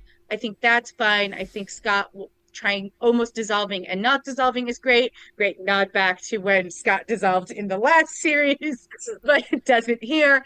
And I think that Xavier retiring is perfect. And I also do agree that this school, especially with Hank as headmaster, should not be named after Jean Grey, because I don't care if he fought to free her. He is not that forgiving. And so it would be named after Raven. But that is my pitch. Who's next? All right. May I just point out, my pitch is very villain focused. Ooh. And you just like this. So this might be a two great taste great together.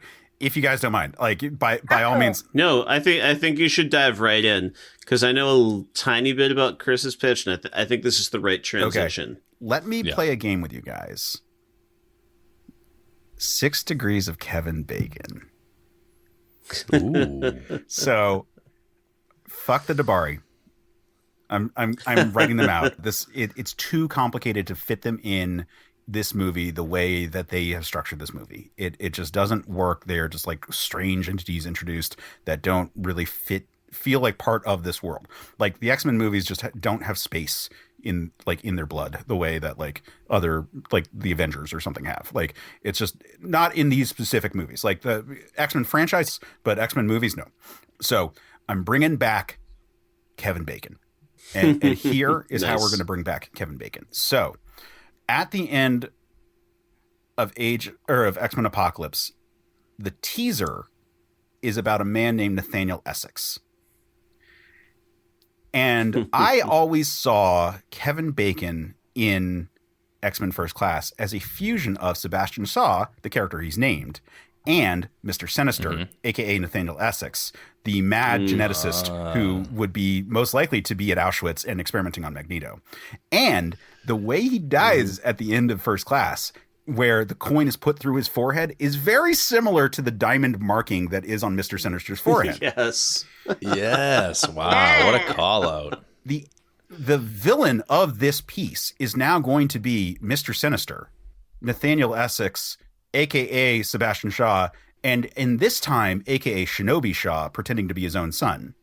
And he's going to be kind of ghoulish, kind of like a little zombie-ish because he died, like very pale, and he's got the big red mark on his forehead. And psychic powers don't work on him anymore because his brain's been eviscerated by that. So he survived, but now the glow don't work on him the way that Sabretooth was invulnerable to Psylocke's powers in the 90s because of Wolverine slashing his brain open. So we've got a threat here. And what's great about this particular version of Sebastian Shaw / Mr. Sinister is that his energy absorbing powers are way beyond Sebastian Shaw in the comics. He was able to absorb all kinds of fucking energy. And you know what kind of fucking energy he could be absorbing? Phoenix Force. Whoa. So that's the starting point here. And I'll just go through sort of the way I see the teams. So we're going to bring back the Hellfire Club. The Hellfire Club, I think, is actually a really interesting agency. For one thing, that the location of the fight at the end of Act 2, like the one on Central Park West, makes sense to be at a branch of the Hellfire Club. Like, it's some big mansion on Central Park West. Like, why not? So let's start with that. We can have the Hellfire Club be the main characters there. So we've got Shinobi Shaw / Nathaniel Essex, who is the Kevin Bacon. And then, if Jessica Chastain was going to stay, but I'm assuming her budget is being diverted to pay for Kevin Bacon. I assume that they are somewhere in similar ballparks in terms of money-wise, because Kevin Bacon is not the star that he used to be, and Jessica Chastain is a fairly prominent, like, respected actress. So I'm guessing that you could probably get them for similar dollar figures. Like, maybe not exactly the same, and sexism could always be in play, and all these things. But, like, Kevin Bacon had, like, a big career snag, if I remember, in the late 90s, early 2000s, and has been rebuilding his money ever since. So I could definitely see like a scenario where we could get him back for this movie. And he was so fun in First Class. Like, I think that'd be fun. But if we have Jessica Chastain, or if we don't, because it would honestly be better without her in this part, but like find a A funnier British actress is what I'm kind of hoping for. But Lady Mastermind, aka Regan Wingard, the daughter of Mastermind, who, if you know from the original Dark Phoenix saga in the comics, is the one who fucks up Jean and makes her go crazy because he puts her through this whole weird fantasy world, like in her brain. We're going to make it Lady Mastermind because it was weirdly rapist in the comics. Like, you know, he's all like messing with a person to become your lover by way of illusions is always going to be creepy. So we're going to take that out. But to speed up the process, we're going to bring in another telepath, which is Empath, Manuel de la Roca, who is an emotion manipulator. His power, like, he's a douchebag, and his power is he can warp your emotions. So he's going to be in the illusions, making Jean feel different things, and Mastermind is putting them forward. Then this one kind of sucks because timing makes this a little annoying. I want to use Donald Pierce from the Hellfire Club, or rather from the Reavers. He's in Logan. Unfortunately, he's the cyborg character who serves the main scientist. But I wanted to use Donald Pierce just because he traditionally works for Mr. Sinister, and I have a place for him. So just imagine same actor, because it's only 2 years later, but with like more 90s-ish aesthetics for his like cybernetic parts. Sure. And he doesn't die in this, so that he could theoretically be alive for Logan if however you want the timelines between this movie and that to play out. Like, I think they are completely separate continuities, but like if you wanted to pretend that they somehow could be, like, he just doesn't die like that. Like, as this thing. Sure. And then last member of the Hellfire Club that is important is Sage, aka Tessa, who in the comics was revealed to actually be a mole the whole time working for Xavier. And so she's there, and we just think that it's the assistant to Shinobi Shaw, but it's actually a mole who is passing information to Xavier this whole time. Then when we get to Genosha with Magneto's people, we're going to have the Acolytes. This is set in the 90s. In the 90s, Magneto had a group of followers called his Acolytes instead of the Brotherhood of Evil Mutants. And this gives us a chance to have a couple interesting villains like in his group that would be better fits than Selene and Dude with Dreadlocks. So obviously we have Magneto. Biggest devotee to Magneto is Exodus. And I want him there, the first person we see when we go to Genosha, in like priestly robes, preaching to the mutants. And then he sees Jean coming in, and he flies up and confronts her first. And then Magneto flies up and like causes him to back down. Exodus is an intensely powerful mutant, but we don't need to show that. We just need to show him being like energy glow fly, and he has telepathic powers. He's clearly not the Phoenix caliber, and has never been the Phoenix caliber in the comics. So that's all good, but he's very powerful. Then we have Scanner, who can be used for some of the psychic communications. Unasion, I mentioned Unis the Untouchable. Unasion is Unis's daughter. She has a really cool power that would be super easy to do in CG, which is that she creates an energy force field around her body that allows her to like float up and be like a big heavy. So imagine like she can be like a Hulk or a Colossus type figure, but she's a person inside of a force field. And that force field can look like dog shit. Like, it can just be really cheap CGI if we wanted to for it. It could, honestly, what would look the best is if it looked like the Dune force fields from the David Lynch Dune movie. Nice. And so that would be good. And then we have Cargill, aka Frenzy, who is like getting a huge push in the comic books right now. She's been way bigger. She was a huge part of X-Men Red, and she's currently appearing in the books. Like, ever since the Krakoa stuff, she's been like getting a big push. She was a member of the Acolytes back in the 90s. She is just like a really bullish, super strong, like non-vulnerable mutant that could be the big enforcer for Magneto in this, to replace the Selene character in the fight scenes. So that's his roster there. So first act of the movie is going to be roughly the same. It's with a couple of minor adjustments. So when Xavier talks to the president hangs up the phone, picks up a different phone, and says like gives like a little bit of update, and that's to Nathaniel Essex, so that we start dropping like the seeds that like the Hellfire Club has been playing politics during this whole background time ever since Xavier thought he killed Sebastian Shaw. And now it is on the rise.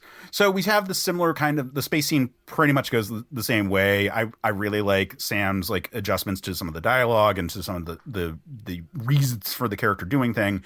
You know, we talked about like the strangeness of like how it looks when she holds the ship together. And Sam, I love your idea of her being in the space that like is burning away because of the radiation that she's being enveloped in. Like, I think that's fantastic. But when she is coming awake and we start seeing like I heard my father, like those kind of bits in there, she also has a flash to being experimented on in like after like a doctor coming and drawing her blood that we never see his face, but that's going to be revealed to be Essex. Like, and that he wanted to like take Jean, but Xavier got in the way of that. So like in this whole process, because what I would say is that Jean knows her father is alive and that Xavier suppresses that memory of it. It's not just he lied to her. He actually like erased that memory of it. He also erases the memory of this man, Essex, who he doesn't fully understand what that was. He just sort of like, it was just collateral damage for it. And as a result, he's kind of blind to some of the movements of this other body. Like, he's got Tessa in the Hellfire Club, but he doesn't know that Sebastian Shaw survived. Like, he thinks that there is a mysterious funder of this Hellfire Club named Essex, and he knows that Shinobi Shaw is there. But Tessa has never seen Sebastian Shaw, so she doesn't know that they're the same person. You know, I like that the party happens. Even going to Jean's dad's house, I think, is mostly fine. Like, I don't know how much I'm going to be able to change the Raven death. I wish I could, like, in terms of, like, the logistics of how the scene plays out. Like, the little tweaks, sure. But I think that was sort of foregone conclusion by virtue of Jennifer Lawrence wanting out of the franchise. And it works emotionally. It's not quite as good as it could be, I guess, is what I'm getting at here. And so Jean goes to Genosha. We have a little bit more drama. More stuff happens on Genosha because she's interacting with more actual characters that are there. While she is there, the assault team that comes is led by Donald Pierce, who we establish as like, it's the U.S. military. But when they arrive, a fight does break out. And so Jean tries to help, but she does too much. And like, her power is actually kind of terrifying. And Exodus, a man of God who like worships Magneto as like what he thinks is the mutant messiah, is fucking freaked out by this when he sees just how powerful Jean is. And then Jean flees, now having like terrified the mutants around her, like being a pariah again. One thing happens first, which is when she lets loose her full load of power, a psychic shockwave emanates around the world. And everyone has the mental image of the Phoenix burned into their brain for a moment there. Not like literally burned, but like they all get this like terrifying flash of this like Firebird enveloping the world. No casualties, nothing like, nothing on that scale of it. It's not like the Xavier incident in Logan or anything like that. But it is enough of a shockwave that it does cause global panic. The president is now having serious issues. This is where I have the president revoking the mutant cooperation point when the panic occurs because of the shockwave, and we introduce Shinobi Shaw, who we the audience know is Kevin Bacon. Like, at this point, when he is introduced as the new mutant advisor to the president, like it's Kevin Bacon. Like, we are all on the same place here. Meanwhile, Regan Wingard goes to Jean and presents her, along with Empath, and says that we have a place that we can take you in. And she brings her to the Hellfire Club in New York. And once she walks into it, all of a sudden it becomes a scene from the Gilded Age, because she's living out this like fantasy that we're putting her through. Now, while she's in there, her powers are getting stronger and so forth, and she is seeing flashes of the world but not understanding it, because she's in this illusion of being this like 19th century. I mean, in the comics it's like a plantation owner, and she like whips Storm for being a slave, and does it, like stuff like that. It was supposed to be a shocking scene. Either way, we have some kind of thing like that happening here, where she is being sort of conditioned to work with the Hellfire Club while her powers are reaching out, and eventually she picks up the connection of Tessa to the X-Men. That's when we get the Sage reveal, and she reaches out to Xavier, and they come. Meanwhile, Magneto, having found out about the Raven death, comes, and so it's a convergence as opposed to necessarily, well, we have to stop Magneto from approaching her. Meanwhile, the energy wave that we sorry, throughout the first act and into this, the energy wave should be noted as having a psychic consistency to it, that all the psychics of the X-Men felt something like that, and that it seemed to be drawn to Jean, and that with the X-Men and Magneto's people like kind of coming together at the end of Act 2, they put their notes together, and what they realized is it was not just some sort of random cosmological phenomenon. It was a distress beacon, and it was seeking out specifically like something that could channel its energies. And then we go into Act 3. So Act 3, we get Jean trying to break free of Sinister's controls, but Sinister has sedates her and like has her. We get a united front of the Acolytes and the X-Men laying siege to Sinister's base.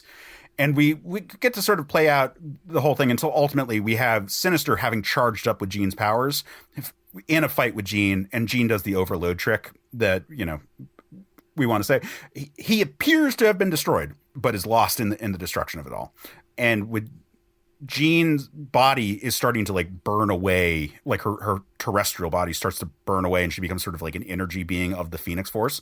And she mentions that she feels the call of space, and that she can't stay here anymore. She's not human anymore. And so she leaves for space. Scott is devastated. We get the renaming of the institute as the Raven Institute, or the Raven Darkholme Institute, as opposed to the Xavier School for Gifted Youngsters. And we get the same scene with Magneto and Xavier doing the chess game at the very end, and like the shot of the Phoenix Force sort of like flying in space. And then the very tease before we get credits is the Phoenix Force flying through space, and then we just start to see the beginning of the Macron crystal start to come into frame. Credits. Then epilogue, or post credits. Sinister walks into his lab, turns on a console, and a light turns on a tube, and you see Sophie Turner floating in this tube, and a display says Project Prior, Subject Grey Clone version 4.3. And he goes, "You're almost ready, Madeline." Oh, nice. Thank you, X-Men 97. I now understand that reference. Yeah, so that's me there. And like I said, it's mostly the second half. So with Sam being mostly the first half, that's like a nice little sandwich right there. Lovely. Okay, I'm actually thrilled to go next because I took a really different approach with this, but I think there are some little bits and pieces there I can pick out that are going to help me. So the first thing I want to say in my pitch is Sam did a lot of the heavy lifting for me in Act 1. The most important thing this movie needs is those believable moments of human connection between characters. I've got nothing that can beat what Sam brought to the table for that. So yes, 1,000 times yes. We need all of that. My only other little tweak to the intro, as I mentioned earlier, listen, the villain of my story is Charles Xavier. He's the villain. He's on an arc. He's going to redeem himself by the end. But he is the problem. But I can't have him seem stupid. The way he just answers the call of the president, like no questions asked, I found like really annoying. He needs to be an idealist. He needs to be manipulative. He needs to be a jerk. But I need to see that he's winning some political victories as well. You know, so maybe one sign of that might be that Hank McCoy is somehow attached to this space mission, right? Like he is a mutant who is like within the system, working inside the system, showing some real evidence that there are bridges being built. It's not just this we respond when the president calls. Charles's ego can still be in the way. He's going to still have all these same issues, problems, the manipulation of Jean. But again, he is a villain. I believe at one point in the film, he says he put up scaffolding. He says walls. I believe he uses the term scaffolding at one point as well. And the implication of scaffolding is that you're going to remove it. This is a work in progress. And if that's true, then he's failed Jean as we go through these time jumps, and he's made no effort to make amends or improve any of that. And we're going to go right through the Raven death. I think, again, Sam had some nice ways to raise the emotional stakes there. In the fallout, this is where my movie really starts to diverge from what we got. I love the idea that a desperate Jean seeks out Eric seeks out Magneto. She is looking for that support. I kept this out of our earlier discussion because I was saving it for my pitch. I thought it was ridiculous that he had a really flat, vengeful reaction to Jean. I think we've seen him go through a lot. I think he would be more inclined to be a mentor to this incredibly powerful person, partly because he's grown, and partly because it's the ultimate fuck you to Charles Xavier. Your star pupil, your protege, came to me. I am supporting her now. You can't control her. She's proven your limitations. I think there's some real room for growth there. Of course, he's shaken by the loss of Raven, but no one's known loss in these movies like Magneto, and he can glean different lessons from that than other people can. This is the source of our conflict. I do love that confrontation between Hank and Charles. I think he still leaves, but not to get into a jet with murderous intent, but to go back into that life. He's embracing his science. He's moving on without Charles.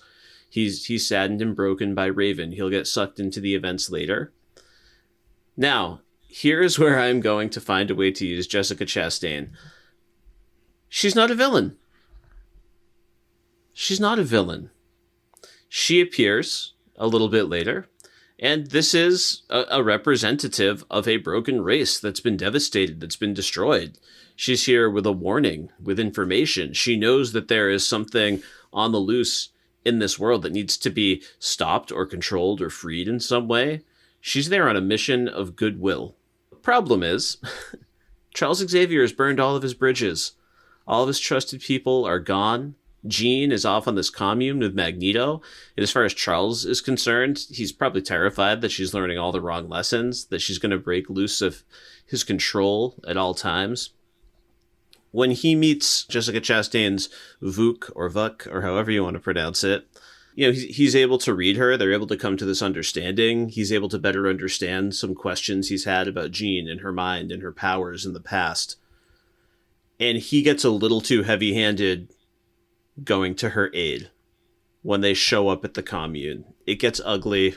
I'm more interested in the human side of things than the cool comic book battles, but, maybe they have some kind of brain battle face-off. They can do all the special effects that they want, but Charles takes it too far. He's too patronizing.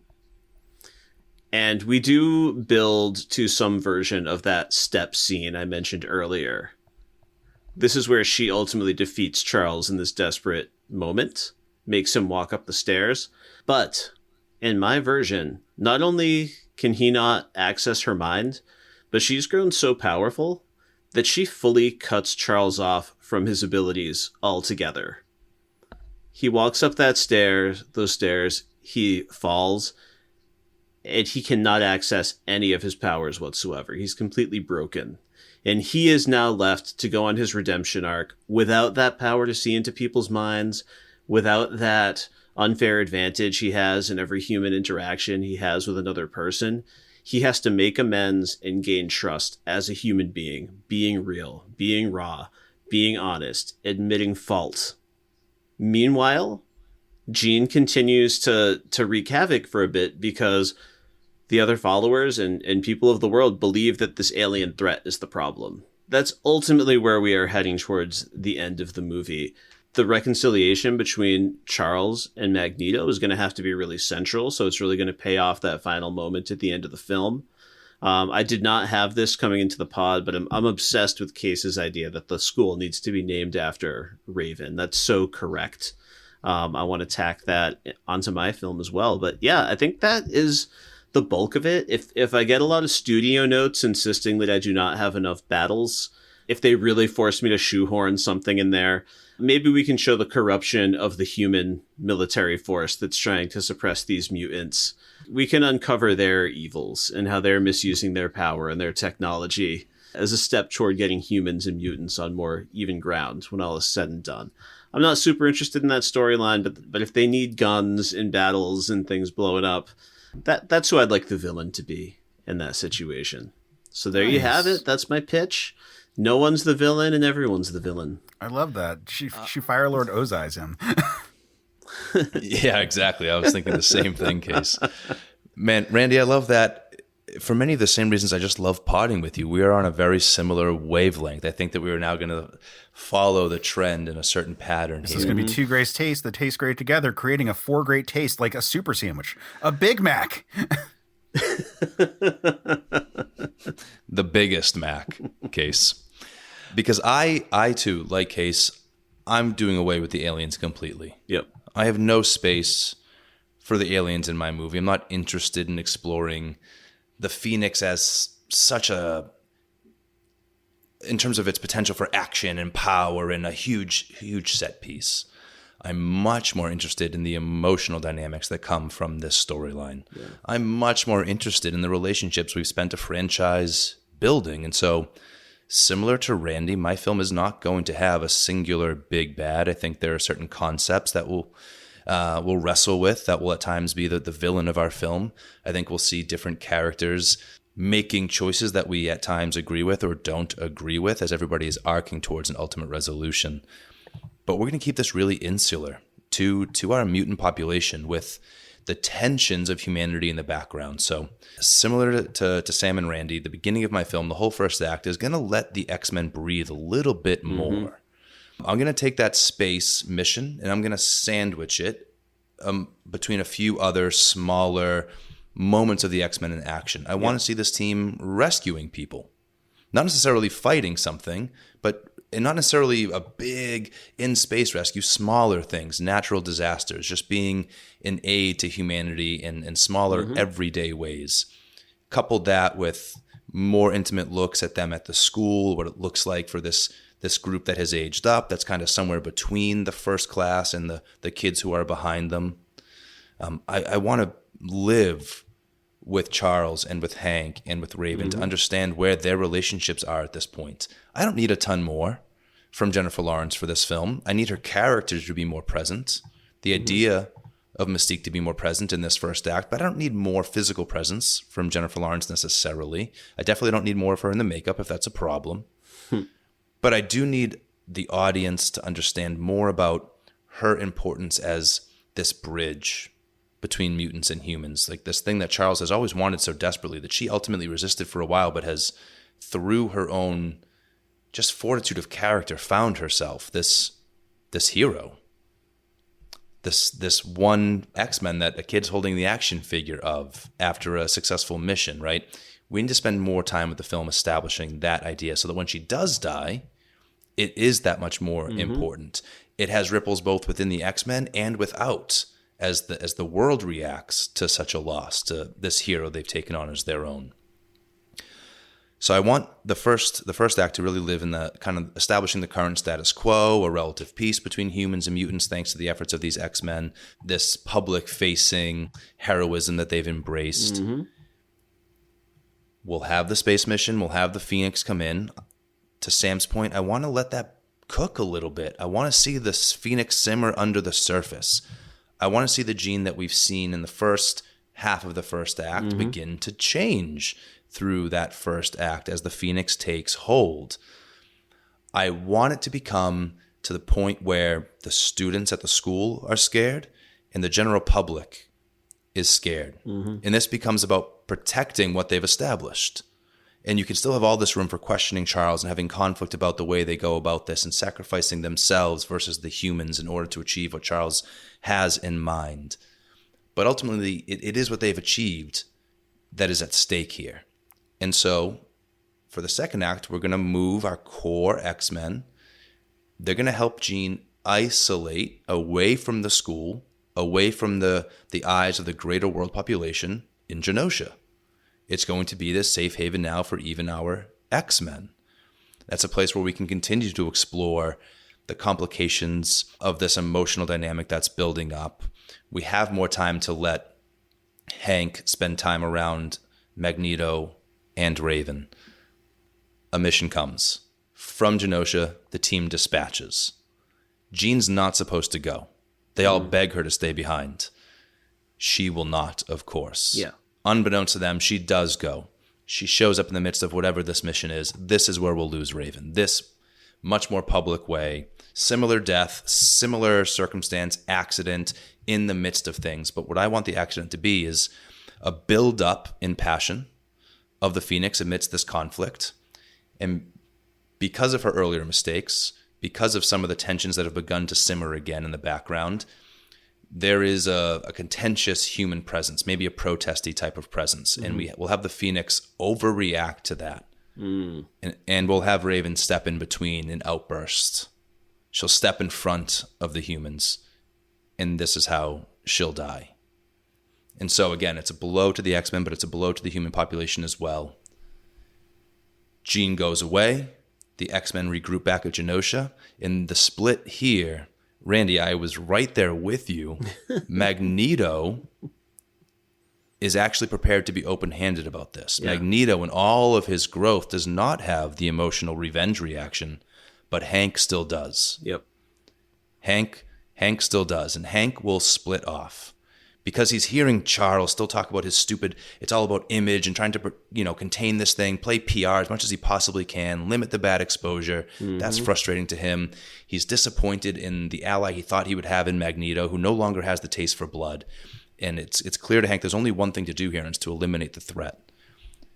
And so, unfortunately, our final conflict will end up being amongst our mutant friends. Yeah. Hank will make the mistake because the studio needs some more action, because the studio needs some shoot 'em up moments. Hank will make the mistake of turning to, in his anger and his hurt, turning to somebody who we all hate, who has been a part of this franchise, who is maybe looming in the background as a name spoken but not yet seen. This is where he turns to William Stryker. And Hank with his scientific ability, and Stryker with his cruelty and absolute hatred will be kind of the ultimate force that comes for Jean. You still have Magneto and Charles united again with what's left of the Genosian mutants, Xavier's core team. You've got Cyclops there, and you've got Nightcrawler, and they're converging at the same time that you've got Hank hunting down Jean with Stryker and in a military force. This will all converge in one conflict. Ultimately, the humans are really a non-factor. They are put in their place quickly by the Phoenix, and this really boils down to the emotional conflict between Jean and Charles in this moment. You get to have Scott involved. You get to see the other ones who we've spent time with now and who we care about having their own bit in this. But it's really about Charles and about Jean. It'll be a happy ending where things do settle. Jean's able to come into control. They're able to have healing. And she ultimately chooses to leave. Yeah. And so it's not a clean, happy ending for the boots on the ground, for the citizens who experience this, for the world that's watching. This threat removes itself, and we're all kind of left like, what's next now? As humans are devastated on the ground and mutants are devastated, humans fought together with mutants and mutants fought together, and ultimately, like, who's the bad guy is muddied. Yep. And the audience is left wrestling with that. What's this team going to look like moving forward? What will the relationship with humans be like moving forward? It's a film that still wants more from the franchise when it's all said and done. But I'm really much more interested in the characters at play here than the action that we can mine from their power sets, if that makes sense. Absolutely. No, it's excellent. All of these are so much better than the movie we got. Kris, you always capture that emotional thrust so perfectly. Thanks, bud. Apologies to Chastain. I don't mean to cast her out of the film, but I really didn't have a good use. Yeah, that was kind of me too, where it was just like, well, she could be Lady Mastermind, but like she's too big. Like, honestly, she's too big of an actress for that specific role. And I just didn't have her as like the villain that we got just wasn't like a worthwhile villain in this. Oh yeah. Yeah. And we're not in a place where the franchise needs new characters. You mentioned that you shared my desire to remove the aliens from this. And I had said before that this is a franchise that doesn't really work with aliens as the movies that we got. We were talking off mic between part one and part two of this. One thing that we were saying is that the fact that this is the second time that they've jumped to the Dark Phoenix and not done the Phoenix story is a big reason why the space stuff doesn't really work. The space stuff is really important to the Phoenix part of the story. The whole, like, her ascending and being good and saving the galaxy or the universe from extra dimensional threats like that is, yeah, sure. Like that makes sense for aliens to then be a big part of the Dark Phoenix part of the story. But if you don't have the Phoenix part of the story, then it's just like, why? Like, it's just like a strange thing to insert. and as we see in this movie, because they kind of just like shove them in there and then it doesn't quite work. So I like the idea of either like fully moving them out, or Randy, your ideas of making them benign in that scenario, and just like, and having people think that they're a threat is also cool. But the threat that we got in this movie is just like gobbledygook. Cool. Yeah. I am loving how these flavors all kind of blend together, and I'm really loving how they work together in the sequence here. So this is a really nice one. Yeah, I've got like little bits and pieces of every pitch that I think could like really fit together as really nice puzzle pieces. Like I love the thought of, like, I love how you explore Jean's psyche, Kris. Like I think that's really cool. Like I'm really excited about that aspect of the story. And this movie just doesn't go deep enough on some of these characters. Like Sophie Turner was given the lead of a movie and just wasn't given the meat to like really like sink her teeth into for a lot of it. Yeah, she and Ty Sheridan are great together. Their chemistry is fantastic. Sammy, to your point, Ty, considering he's got a massive visor covering his eyes, right? You know, the thing that we emote with the most, he's really doing a good job of selling that character. Yeah. We could have had so much more if they wanted to go anywhere deeper than just the epidermis. I kind of wish they didn't drop the F-bomb with him. It would have been devastating. Like, him specifically in the context that he does it. It seemed weird, but that's the one spot where I'm like, that's an awkward line.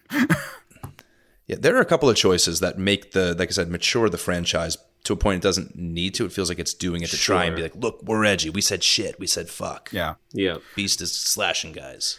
I'm just really happy my first time embracing this film. I got to do it in the context of having this really killer conversation. So I'm always going to appreciate this movie more now than I ever would have. Yeah, thank you. That's a hope I always have for the show, that like it should be kind of a game of us like playing with like, here's our ideas that kind of work and how we like can fit it together. So guys, thank you for coming on. Thank you for sharing your perspectives on this one. Let's give some plugs. We've been going in the Randy Kris order. So Randy, who are you? Where can people find you, and what do you do? Yeah, so I am Randy Allain. I mentioned earlier that I'm the host of the Media Lit podcast, which is the thing I'm the most excited to talk about. But by day, I am an English teacher. So my love for literature is often shining through. I also have a podcast I mentioned called Pod of Doom. By the time this releases, you may be able to tune into the Pop Break podcast feed and hear my Beck Hansen podcast. That's not out yet. Feel free to go back to our previous music endeavor, Every Pod You Cast, a podcast about the police. I also do a lot of entertainment writing over there, largely about television. I cover Doctor Who. I covered every episode of Severance Season 2 earlier this year. So I have a really great time over there. But most importantly, I'd love for you to track down Media Lit. You can find us wherever you get your podcasts. We're pretty searchable at this point. You can find links to all of our socials on all the social media. You can grab our YouTube channel if you want to catch some of our video content. On any of those platforms, reach out and talk to us. We want to know what you want to hear about. We want to know how you feel about our upcoming properties. So you can be part of that conversation and part of these relationships we're building. Awesome. Yeah. And Kris, how about you? Who are you? Where can people find you? What have you got going on? Yeah, I certainly couldn't pitch Media Lit and the connection that we hope for with our podlings better than Randy just did. But I am the co-host of the Media Lit podcast. I'm also the co-host of the Batman by the Numbers podcast over on the Pop Break podcast feed, where we just love to talk Dark Knight. But aside from those things that I already mentioned, I'm also an actor and a voice actor, father and a husband. You can catch me doing those things over on Instagram at Kris_Ingersoll, or on Blue Sky at Kris.Ingersoll, I think it is, but it's Kris spelled like Kringle. If you start there, I promise you'll find me. I'd love to connect and talk all things nerd, please. Excellent. Yeah. Excellent. And Sam, how about you? Who are you, and where can people find you and follow you? Who am I? I'm a mystery wrapped in an enigma. And and they can find me here, of course, and on our Discord, which I absolutely positively remember exists. I just lurk on it. And if you should have any problem with anything I said tonight, although I think tonight I was like pretty chill. Like, I didn't make any controversial statements. I didn't insult anyone. So I don't think you have any reason to harass Case. But if you have any problem with anything I've ever said, you can find Case at... Well, you can find me at most of the social feeds at Case Aiken, except for Instagram, where I'm holding on to my AIM screen name for dear life, and that is Quetzalcoatl5, Quetzalcoatl 5, because I was pretentious in high school. That's so epic. But the best place to find me is, frankly, the Discord server. It's for certain POV. There are links on our website and all over the show notes. But if you go to certainpov.com, you can find a link to our Discord server. It's a great time. We have lots of really good conversations going on, all kinds of nerd topics. Let's see.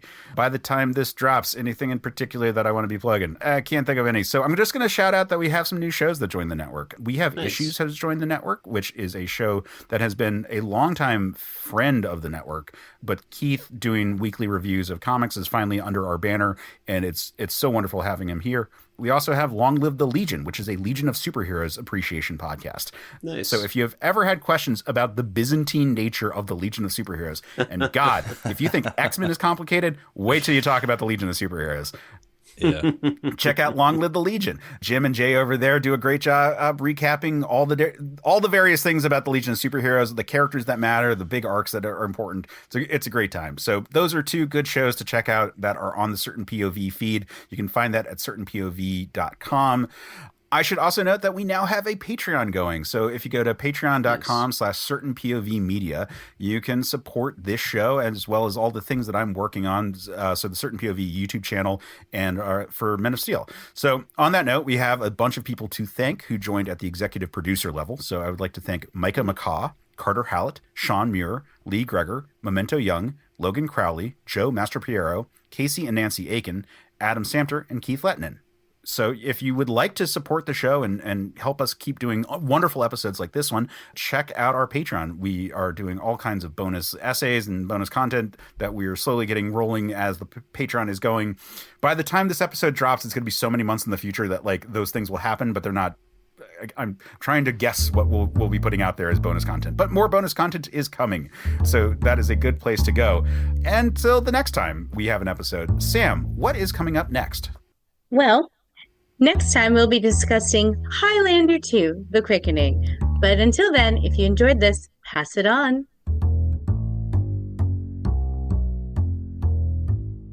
Thanks for listening to Certain Point of View's Another Pass podcast. Don't miss an episode. Just subscribe and review the show on iTunes. Just go to certainpov.com. Another Pass is a Certain POV production. Our hosts are Sam Alicea and Case Aiken. The show is edited by Sophia Ricciardi. Our logo and episode art is by Case Aiken. Our intro theme is by Vin Macri, and our outro theme is by Matt Brogan.